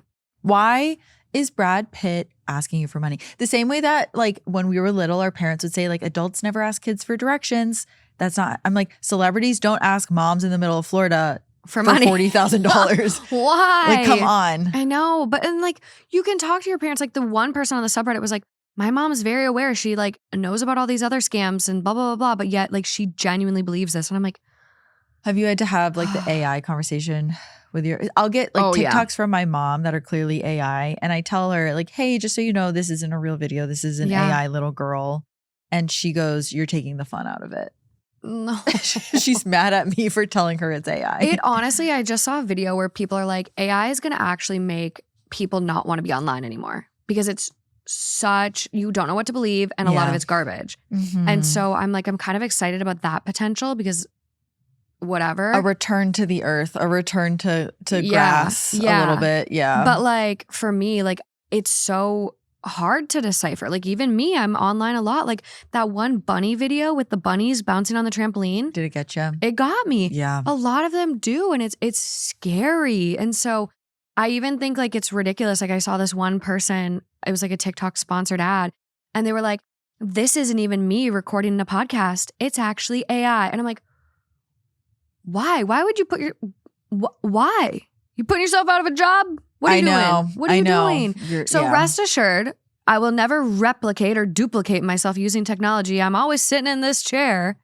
It's insane. Yeah. I wonder with now my son, if he's going to grow up in a world where when he opens his phone, he's like, this is the fake place. Like this is the place where nothing is real. And maybe that's healthier in a way. Because now you open your phone and you're reading stuff. You just assume it's real. You go on Reddit or you go on YouTube and like the videos you see, you assume that they're real. But maybe one day there's going to be kind of a flipping point where you just assume everything you see on your phone is fake. Yeah, that's kind of, I'm like, it's sad, but I'm like, I'm already getting there. Yeah. No, it is definitely heading in that direction. It's insane. Speaking about phones and videos, I've got another doozy for us. All right, let's do it. I've got a doozy. These have all kind of been doozies. All of them. All of them. I will read. Okay, here's the spoiler, okay? So that if you don't want the spoiler on that Netflix doc, because I'm going to read the top comment. So if you don't want it, skip. Top comment on that one with 6K upvotes. This reminds me of that Netflix documentary where the mom was sending texts to bully the daughter, but they didn't know it was her. Next comment. Oh my God, exactly. She was bullying the daughter and then comforting her and pretending to care. That was like the top comment before we got an update. No, that's exactly what I was thinking about. Which, so the documentary poises it to be like, oh, the mom was doing this to the daughter so the daughter would need her more. But you know what they left out of the documentary, Morgan? How much the mom was obsessed with the daughter's boyfriend, who was the one. Because, right, the texts were initially saying like, your boyfriend doesn't care about you. He hates you, blah, blah, blah. He's with me. I'm giving him a blowjob right now. This is the mom texting the daughter all of this. But if you To a read predator. the long form article on The Cut actually about this case, you realize like the mom was asking I think his name was Owen, the boyfriend. The mom was asking Owen's parents, a 13-year-old boy, if she could come to Florida with them to go watch his sports tournament. The mom had started coaching his track and field team for no reason. She didn't have a son on the team. She just wanted to coach Owen's team.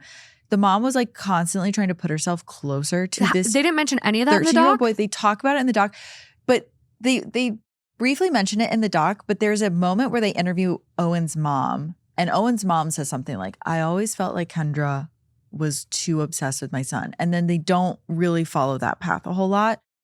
Oh, But that's I think probably the most concerning path you could have followed. A lot of the parents really believed that the true heart of what the mom was doing was her obsession with this teen boy, not her desire to get closer to her daughter. Because she texted her daughter thousands of times, kill yourself. You don't do that when you need your daughter to rely on you. You don't it's just so unhinged.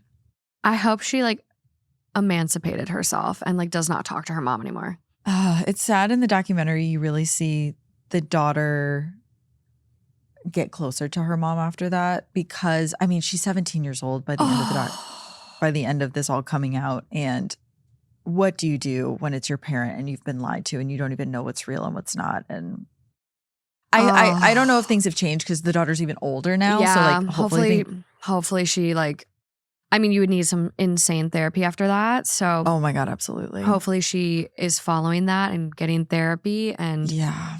Wow. Okay, now I'm gonna watch it.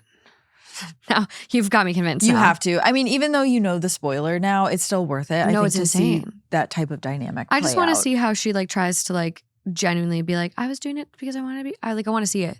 Yeah, you'll see it. They interview her in the documentary. She tells her side of the story. It's worth it to watch for that. Oh my God. But then read the article too, so you get like the full scope. Yeah. I'm just like, I'm sitting here, I'm mind blown. And this next one, it's got me a little mind blown too. So this is coming from r/off my chest, 2 weeks old right now.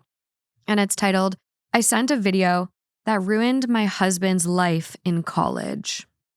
My husband and I started dating in college. At the time, he was in a frat that was pretty intense, but I really didn't know the extent of what went on in there at first. They were always sus about things and had a bad rep / people gossiping about them, but I assumed it was typical frat stuff. One night during pledging season, he came over with a couple of friends also in the frat, and they started talking about something that happened with one of the new guys. They were all hammered and passing a phone around, watching a video. I asked what was going on, and one of them showed it to me. It was a pledge sitting on the floor with a bunch of brothers yelling at him to keep drinking. I'm talking like chugging bottle after bottle, and he was clearly already out of it. I recognized my husband, then boyfriend's voice, as being one of the main guys in the video, the one doing the yelling, and it made my stomach drop. The next day, I found out that the kid ended up in the hospital after someone found him lying outside. It got really serious. He was very sick.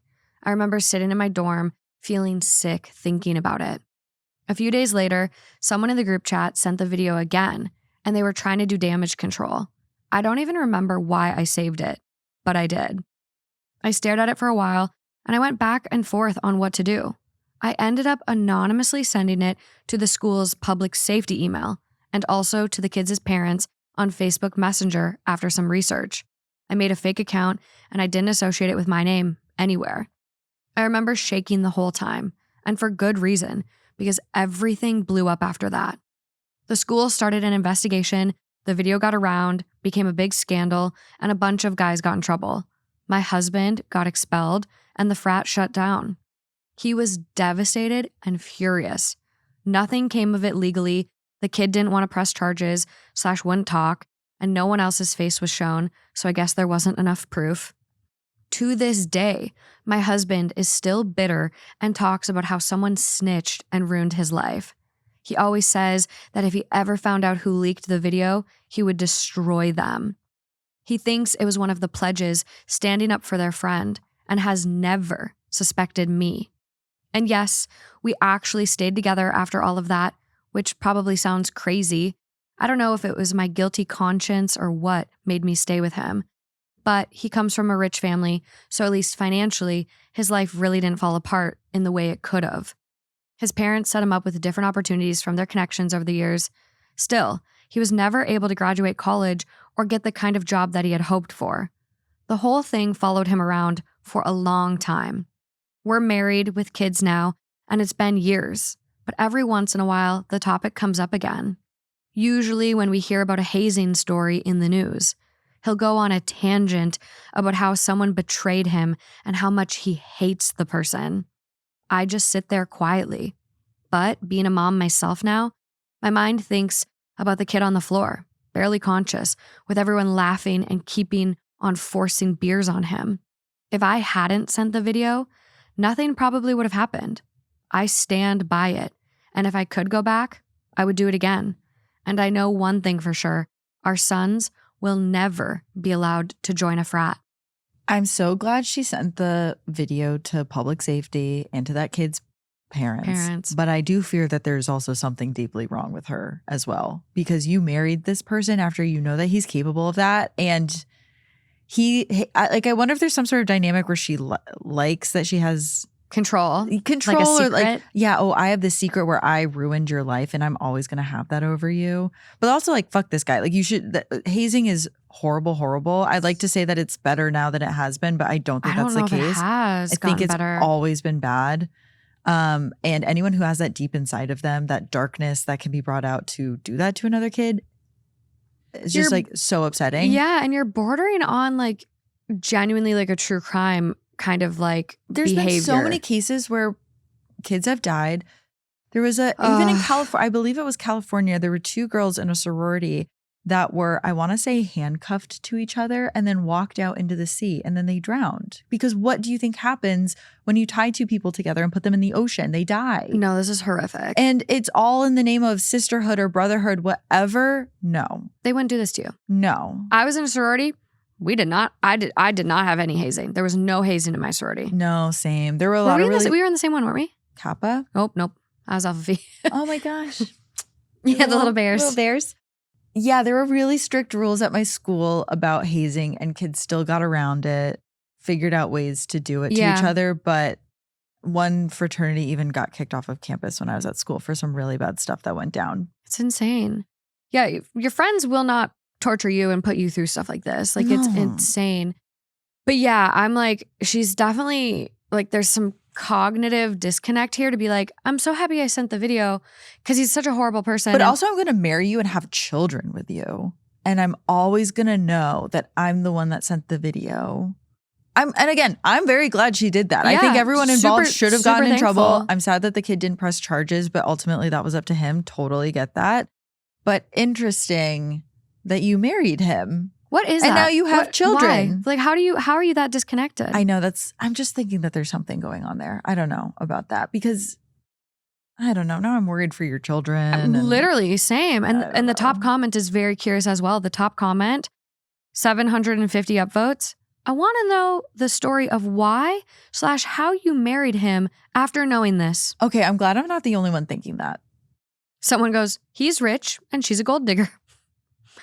I mean, she did bring up his wealth, definitely. She mentioned it. But also, he's now not able to get the jobs that he wanted to get because he didn't finish his degree. And like, I think there's more to it than that. I mean, there is a comment from OP in response to the top comment. He did a huge public proposal at his birthday party with his whole family watching, so I kind of just froze and said yes. Probably on purpose because he knew I wouldn't say no like that. I have felt numb inside ever since. I'm not going to feel bad for you. I don't know. We have a lot more choices in life than just, oh, it was so public that I said yes and now I'm still married to him and also decided to have kids with him. Like, it just feels like you're not taking any accountability for any of this. No. And it doesn't show like any growth on his part if he's still festering on this. So it's like, you can't even say he's grown up, he's different, he's a better person. Like he's still like actively like, if I find out who it is. Yes, he's not sad that he hurt a kid and almost led to that person's death. No, he's no mad growth. That he got caught. That is a deep-seated behavior that I think gets mapped onto a bunch of different behaviors in your life. Or like a bunch of different things that you do in your life, right? You just are mad when you get caught. You're not upset that you actually did something horrible. And yeah, he's still that person. And you have more agency in your life this poster than I think you're like willing to admit. I completely agree. The comment that kind of stands out speaking to that too is like one from this person that says, your husband is a monster. And I say is, not was, because the only response or reflection on the incident from him has been rage. Yeah, definitely. Definitely. I definitely agree with that. No growth, like you said. No. And like OP has another comment here in response to someone where OP says, I don't feel bad for him now. I think what he did is disgusting. I used to stupidly have a guilty conscience, and that is what got me stuck with him. But I'm playing the long game, and I have a plan if it ever comes out. See, what the fuck does that mean? No, I know, but that's what I'm saying. Like, I'm playing the long game. Like, there is something here. There's something she's working towards, or some sort of manipulation kink that she has. I don't know. Do you watch that show on Hulu, Tell Me Lies? No, I haven't. I'm not caught up on it. I'm like, is this giving Steven and Lucy? Like, what are we dealing with here? Oh. Like, what? Are they both just like mentally unhinged? I think so. I have a think plan if it ever comes out. Maybe something more to it. What does that mean? Also, what's your plan? What's your plan? Did she ever say in the comments? A lot of people are asking, like, why would you even mention the richness? Yeah, exactly. And OP is like, I thought his family being rich was important context because it shows how rich kids get away with things like this. It's a burner account. People are saying I'm already saying too much with the story alone, so I'm not trying to give any more details. I'm not defending him. Read my other comments. I appreciate your concern, but I'm not going to delete my post. I'm tired of holding it in, and a part of me doesn't care anymore if he finds out. I think he deserves the pain of finding out that it was someone he loves who was a traitor to him. He may have gotten off easy on this, but if he were to try anything on me, he wouldn't. Yeah, okay. So it's also about the long game of, no, I want him to know that his entire life has been a lie and that his wife was the one that did it. And that betrayal will be the punishment. The kids were unintentional. I'm not really attracted to my husband at all because of what he did and would choose not to sleep with him. But I have to keep the act up. Girl, get a hobby. A little bit. Do you agree that like you're wasting a lot of time on this? He does not know. He is not being punished. It's only if he would ever find out. So yeah, let that day be today. Also, he got expelled. There was at least some punishment to it.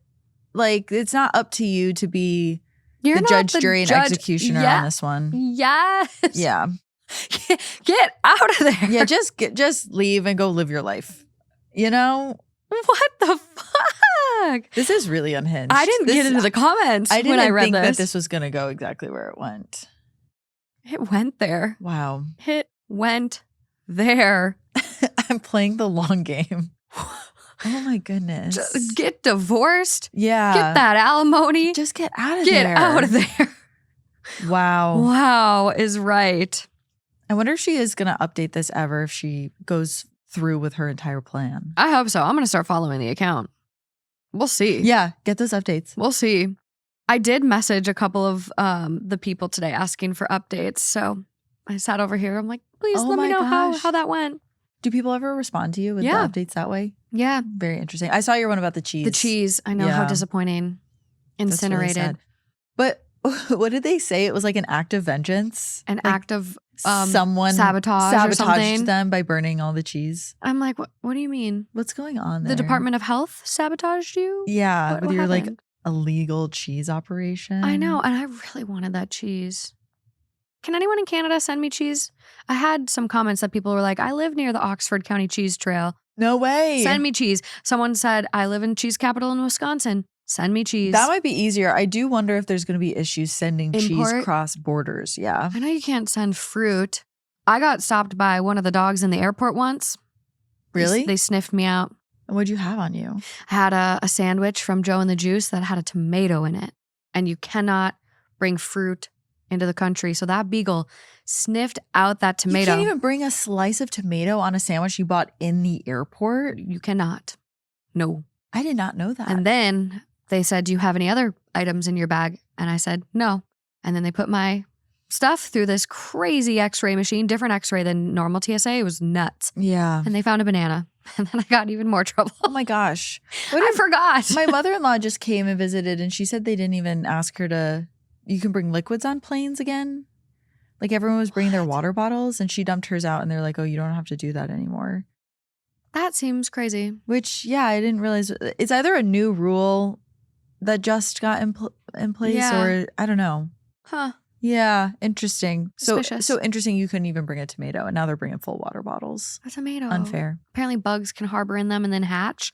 And I'm like, I sure hope not because I just ate that. Because I'm eating this one. I ate that. So Ugh, please don't tell me gross. that. But okay, going on to this next one. This one is coming actually from the Let's Not Meet subreddit. Good. Buckle up. It's titled, Am I Overreacting or is my mailman creepy? I, 23 female, live alone in a decently nice apartment in a nice neighborhood for 2 years now. For the most part, the mail gets delivered to the mailboxes at the front entrance of the building. Occasionally, packages are delivered straight to the apartment doors, and it's pretty convenient. Well, about a year ago, I was home from work during the day because I took the afternoon off to go to a doctor's appointment. The doorbell rang, and I have a Ring camera. I saw it was the mailman, so I answered. I have this whole exchange on video. He was maybe in his 30s, white, short, 5'5"-ish, very large glasses, really disheveled thin hair.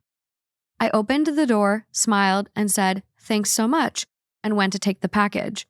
He stopped and stared at me like something was wrong, so I was like, "Oh, did you need to take a picture of the delivery or something?" And to my surprise, he said, quote, "I know you. I've seen you before." And you can see on the camera, my face changes.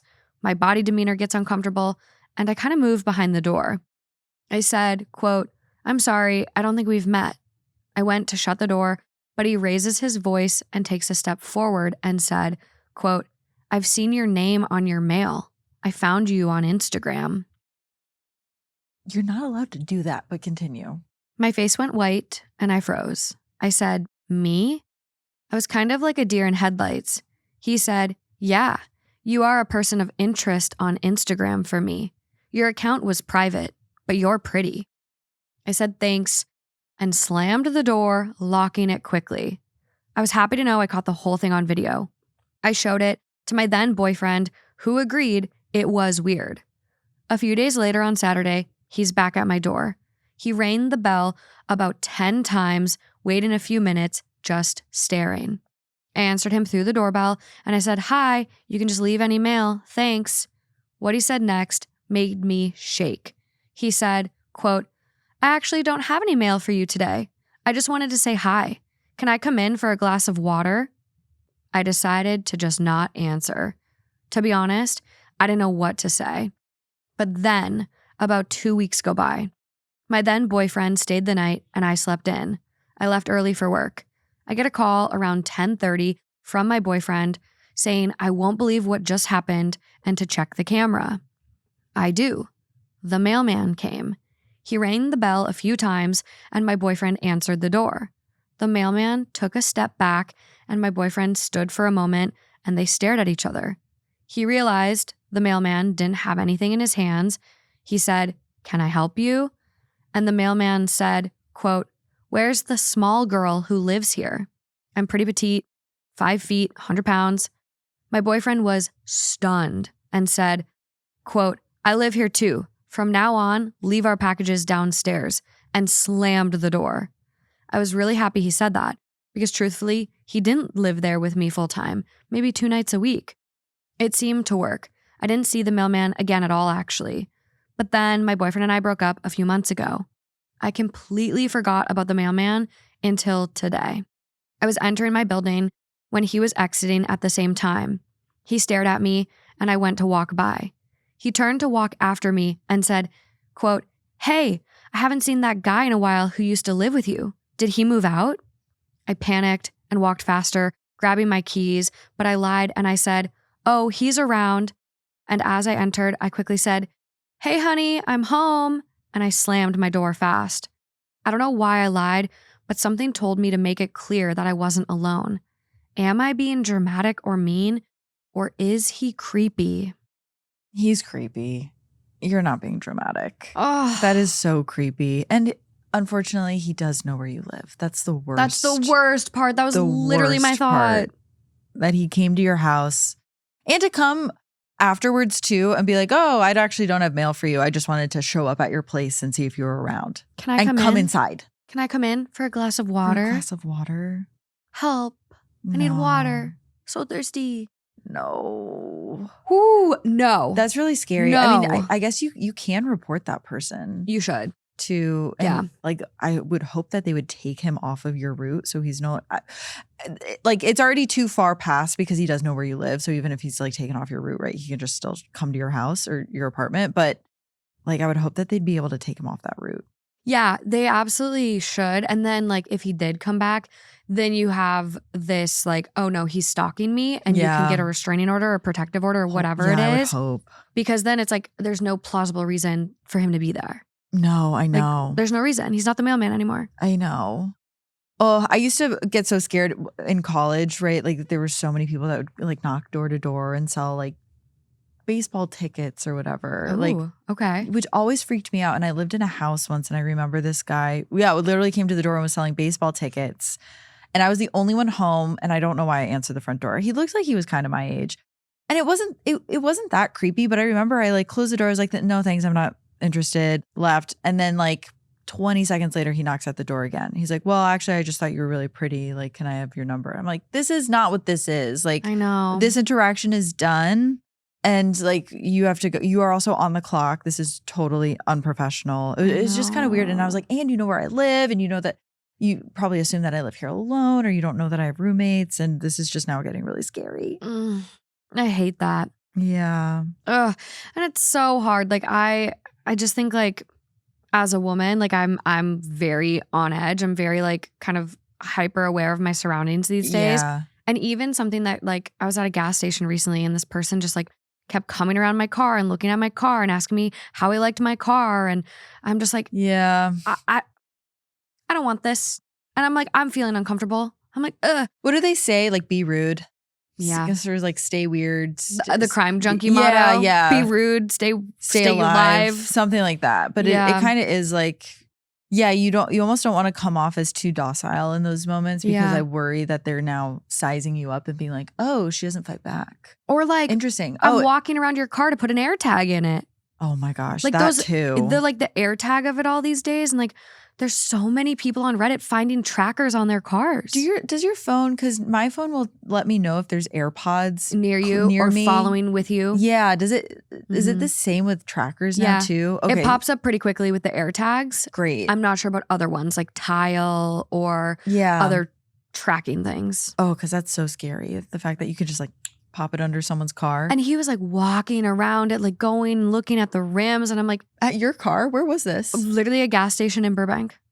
I'm like, okay, bye. What did he ask about it? Just like, how do you like your car? That's a really nice car. Walking around, he's like, and he pointed to his truck. He's like, this is my hog. And I'm like, don't care. Yeah. Get me out of here. I was going to fill it up, put $20 in. Bye. Bye. Ooh, do you think he's going to place an AirTag on it? Or like, what do you think he was doing? I don't know. See, like, and I get, we have the true crime podcast now. Like, I know, again, like, you're a little paranoid. Yeah. I'm like, that's just me. I'm like, I'm hyper vigilant. You shouldn't have to be that way. You don't have to be that way. Don't.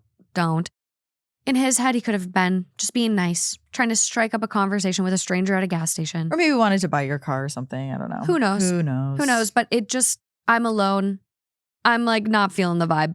I gotta go. Yeah, not looking to have a conversation right now. I don't want to assume the worst, but it's easy to be made to feel uncomfortable nowadays. But I do think sometimes you just catch a vibe with someone and you're like, oh, I probably shouldn't be here just like talking to this person. Yeah. My husband has kind of like talked to me about that, because I do think sometimes I will sit and talk to a person and not really think twice about it. Yeah. But there's been times where Matt has been like, should you have sat with that person? It's funny. So like, actually, it's not necessarily, I know I'm being like so vague. It's not even really about people being creepy. But one time he was like, I was having a conversation with someone and he was like telling me about how him and his wife were open and they're like, they were trying to get you. And I had no idea that's what it was. And I told Matt and he was like, they were trying to sleep with you. So like, let me tell you about the situation. And I was like, Oh, okay. Now I can see flattered, but like in the moment, I was like, there's no way. It just like totally went over my head. I thought they were just like telling me about their lifestyle. And I was like, oh, cool. Interesting. Yeah. Like you're so curious. You're such a curious person. Yes. And it just went over your head. Tell me more. This is so. And he's like, Kaelyn, and you were being a little naive. They were just trying to sleep with you. Like, it's fine. Just next time just be aware. That's what's happening. Yeah. So that's fair. So I guess, it's less so like, oh, this person was trying to take you, and more like this person was trying to seduce you, I guess, that he's called me out on not being aware of. This person, though, definitely he's being creepy. Yes. And I think talking to the post people and getting him off the route is a good idea. I think so too. And we get updates. Great. Update, I took everyone's advice. Thank you all so much. I decided to reach out to the super of my apartment and explain the situation and show him the videos. He said he will implement a new policy that male personnel are not permitted to walk around the complex. Great. Simply go to the designated mailroom and leave. I also got a large men's work boot to put them outside my door. People were like, grab work boots, male-looking work boots, and put them outside your door. I did have the thought when he was like, oh, does your boyfriend live there? I would have been like, yes, he just got out of prison for murdering mailmen.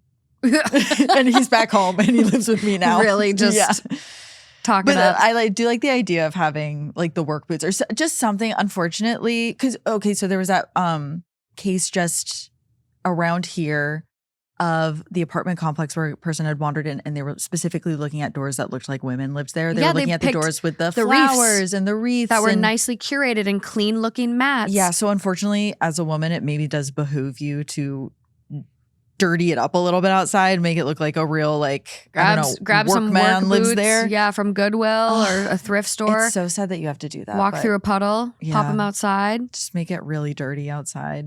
Honestly, down. Yeah. But it's like, again, the fact that we need to do this. I know. Second update.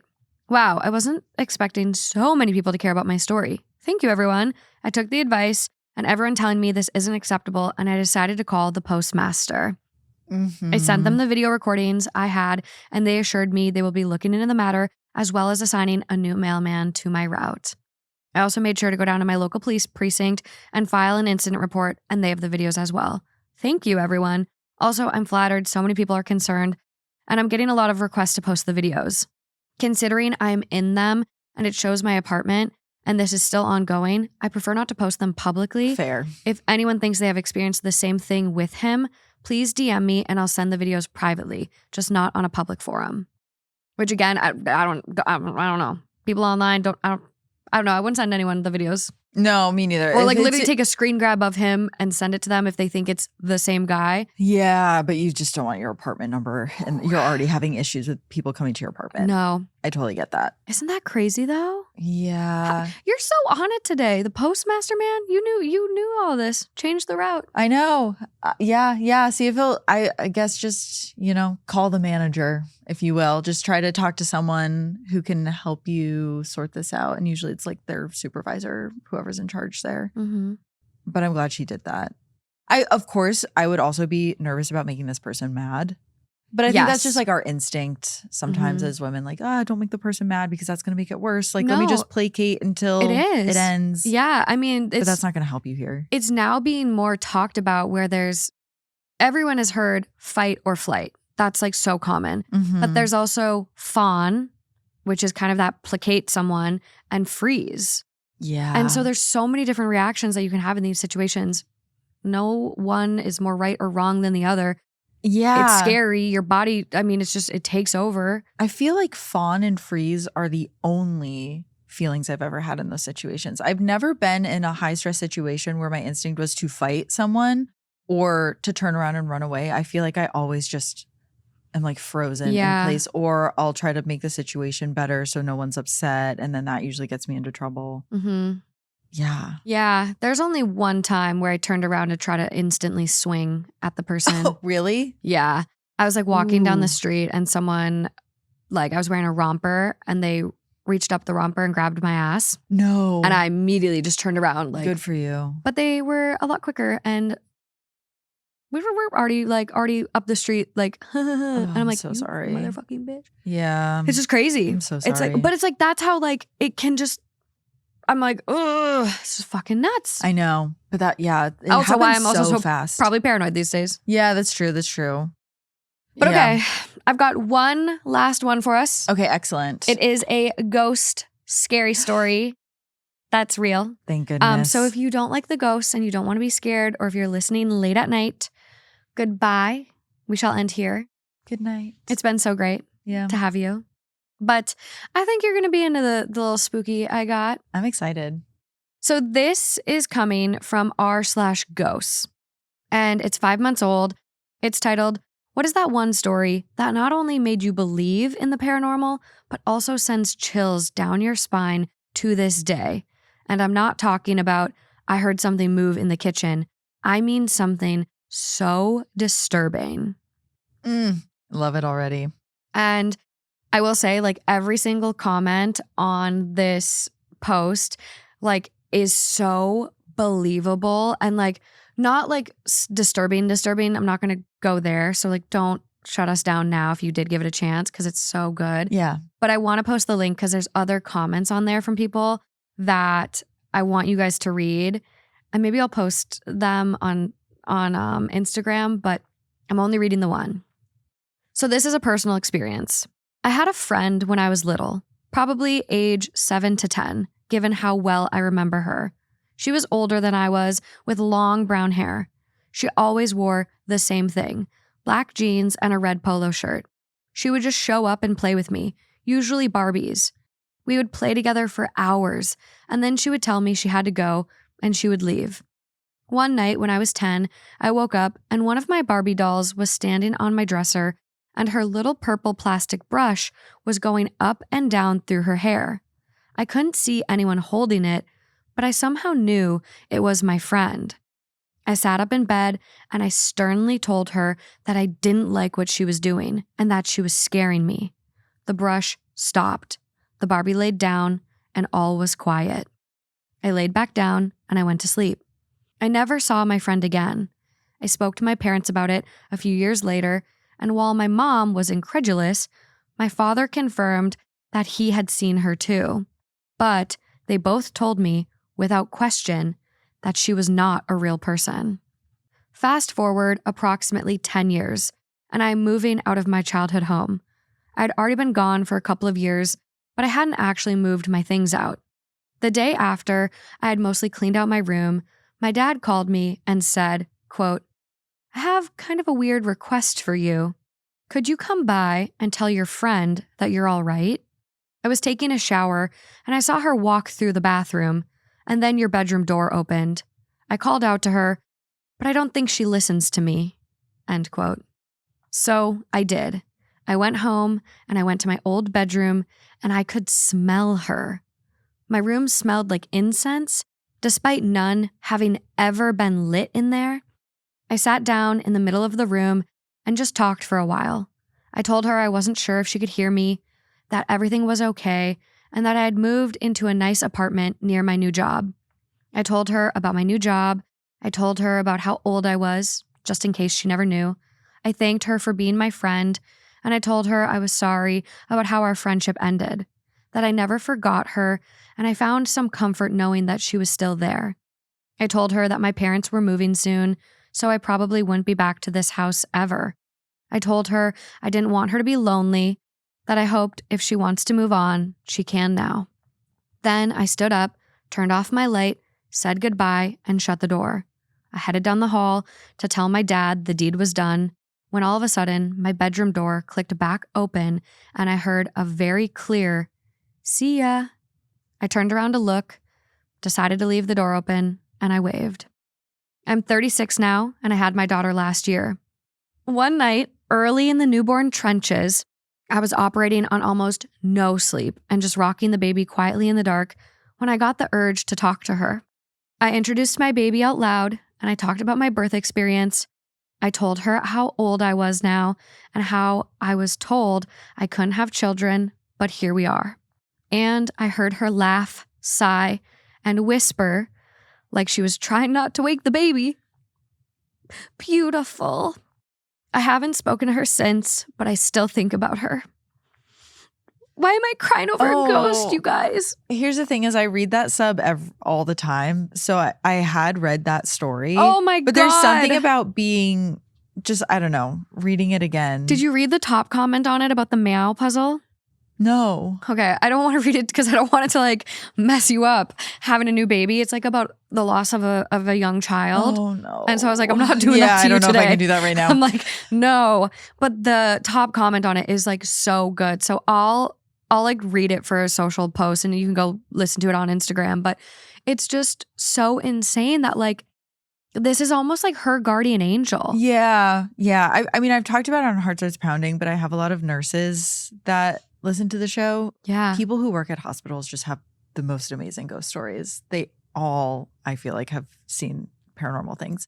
But a lot of the nurses talk about like when kids pass away or as unfortunate as it is, but there's like little kids that have like friends. They'll describe being friends with kids that have also been in that hospital but have passed away. Yeah. Like they're all each other's guardian angels. And there's something about, I don't know, like was this a little girl that lived in the house before and that was her friend and now she's older and she's still connected to her. It's really, really beautiful. I know. Just insane. And like she followed this person like from one house to another, has been quietly sitting there. And then like you're in the newborn trenches, which I'm sure you can relate to right now, just like rocking the baby like sleep. Yeah. And you just feel this urge and all of a sudden you hear a laugh, a sigh, and a whisper. Beautiful. Like what? There is something about, and I'm gonna cry, the first few weeks of having a baby, I think I just spent a lot of time, oh my God, I'm crying. But you spend a lot of time thinking about like the people that just aren't there anymore. Like there is something about having a new life where you think about the people that aren't there to experience it with you too. And I just like have felt them so much. Mm-hmm. I had an aunt who passed away when I was pregnant and I would text her every single update about the baby. Every single time I got a picture, I would send it to her. She wanted to be so involved. And she was older, so there's always a chance that they're just not going to make it to the baby being born. But I guess I had never really thought about that. And then one day I got the call that she had passed away. And in my mind, I was like, no, she's been such a part of this every step of the way. What do you mean she's not here anymore? Mm-hmm. That's impossible. And she would text me every single month on the 16th because my birthday is February 16th. So she would always say like, happy sweet 16. And just like, and that's when we would catch up and stuff. And so like the 16th of every month, I feel like, I don't know. I just like feel her like when I'm up late with the baby or I don't know. I just feel her so much presence with the baby too. Like I know that she was there, that she was, it's not like, oh, she's not going to be part of this process anymore. Like she was even more part of the process after that, you know? It's really special. It's really beautiful special that you have that connection. Yeah. Have you gotten anything on the 16th of a month yet? No, I guess there's only been 2. He was born on the 14th. So the first 16th was just wild because we had just brought him home and I was like, what is even happening? Like they sent me home with this little thing? Yeah, like, we talked about that yesterday. The fact that like you literally just have a baby and they just like send you off like, okay, bye now. Bye. And you're like, what do I do? They're like, Google it. Because even some of the nurses too are like, hey, so like someone was telling me that the baby had like a blowout diaper or something. And so they called the nurse because they were like, what do we do? And the nurse was like, hey, so like, I'm not going to be at home with you. So you're going to have to figure out what to do because I'm not going to change all your baby's diapers right now. And then you don't know how to do it when you get home. So like, you guys figure this out. Yeah. Which is what you do need to be told because you do have to start figuring it out very fast. Maybe a little tough love, but not that tough. I'm still healing. I know. It's like you still can't get out of bed and the nurse is kind of like yelling at you. I only got you for 2-3 days if I'm lucky. Like, I know. Help me while I'm here. And like, I'm paying a lot to be here. So can you help me out? Ooh. Yeah. I got that bill. Oh my gosh. Okay. So hasn't happened yet. And I always I talk about it on the podcast when we do the spooky stories. I'm like, if you have lost someone and you're waiting for a sign, like it will probably come. Like, yeah, it just hasn't happened yet. Like, don't get discouraged. They have a lot of people that they're trying to send signs to. Yeah. You're on the list. It could come years later. Yeah, they just got up there. Let them, have a margarita or two. Like, let them chill. It's like pretty good up there. So let them hang out for a bit. Yeah. They'll get to you when they get to you. No, I do say that too because I do hear from people. I talk a lot about signs on Heart Starts Pounding because a lot of the ghost stories are people getting signs from loved ones. And and it always breaks my heart, but I do get comments of people being like, my dad passed away and I still haven't gotten a sign, which breaks my heart. Mm-hmm. Most people I talk to have like felt something or seen something, and it's just a matter of time. And you have to be open to it too, and you have to, be looking out for stuff. But, absolutely. I love when you guys share your personal stories in the comments. There's one that's coming to mind from a past paranormal episode where someone was like, after my friend passed, I would take food over to their dad's place. Like I would make sure he had meals. I'd always pop in, whatever. And I would never accept any money from him. And, it was odd because before that I had lost my wallet. And so after I brought him all this food and I wouldn't take any money, I got a call from the police that they had found my lost wallet. And in the wallet was enough money to cover what I had bought my friend's dad. That to me, I'm like the ghost of your friend or the spirit or whatever found your wallet, like divine intervention. It's just insane. So I'm like, I love hearing your personal story. So drop any in the comment. That. Yeah, me too. I'm so curious what people are going to say. Yeah. Well, and go bombard Kaelyn with them too, right? Yeah, you can send heartsartspounding.com. We love getting ghost stories. We read a lot of ghost stories. We have an episode with Morgan out that's all ghost stories from listeners. And there were some really freaky ones. People going to Catholic summer camps and like a whole bunch of bad stuff going on there. Oh my God, I know. Yeah, I love the listener ghost stories. I say this, that like every time I make a call for listener ghost stories, part of me is like, I hope I don't get any because I hope nothing scary is happening to the audience. And then my audience continually proves that like just the scariest stuff keeps happening to them. So if you go over there, maybe just write like from THT and then maybe I can selfishly hear them too. Yes. And so that way I'll know. Yeah, I love that. Yeah, please do. I love reading your stories on my show. But where can people find you? People can find me everywhere at Heart Starts Pounding. YouTube, listen to the show wherever you get your podcasts. And then I'm also on Instagram, TikTok at Heart Starts Pounding. Yeah. And if you want more of us together, we've got our podcast called Clues. We've done some really good episodes. Like the 3 we did this week are such good episodes to highlight. One case that's sticking with me still is Mitrice Richardson, who was a young Black woman that went missing here in LA. And we implemented this thing called the botched board that just kind of highlights inadequacies of cases. And this one was botched. So botched. What started as a woman having a mental health episode turned into a whole missing persons case. One of the most devastating stories and also most preventable stories I've ever read about. So preventable. So if you want more of that, head that way. But thank you guys so much for being here. And until next time, bye.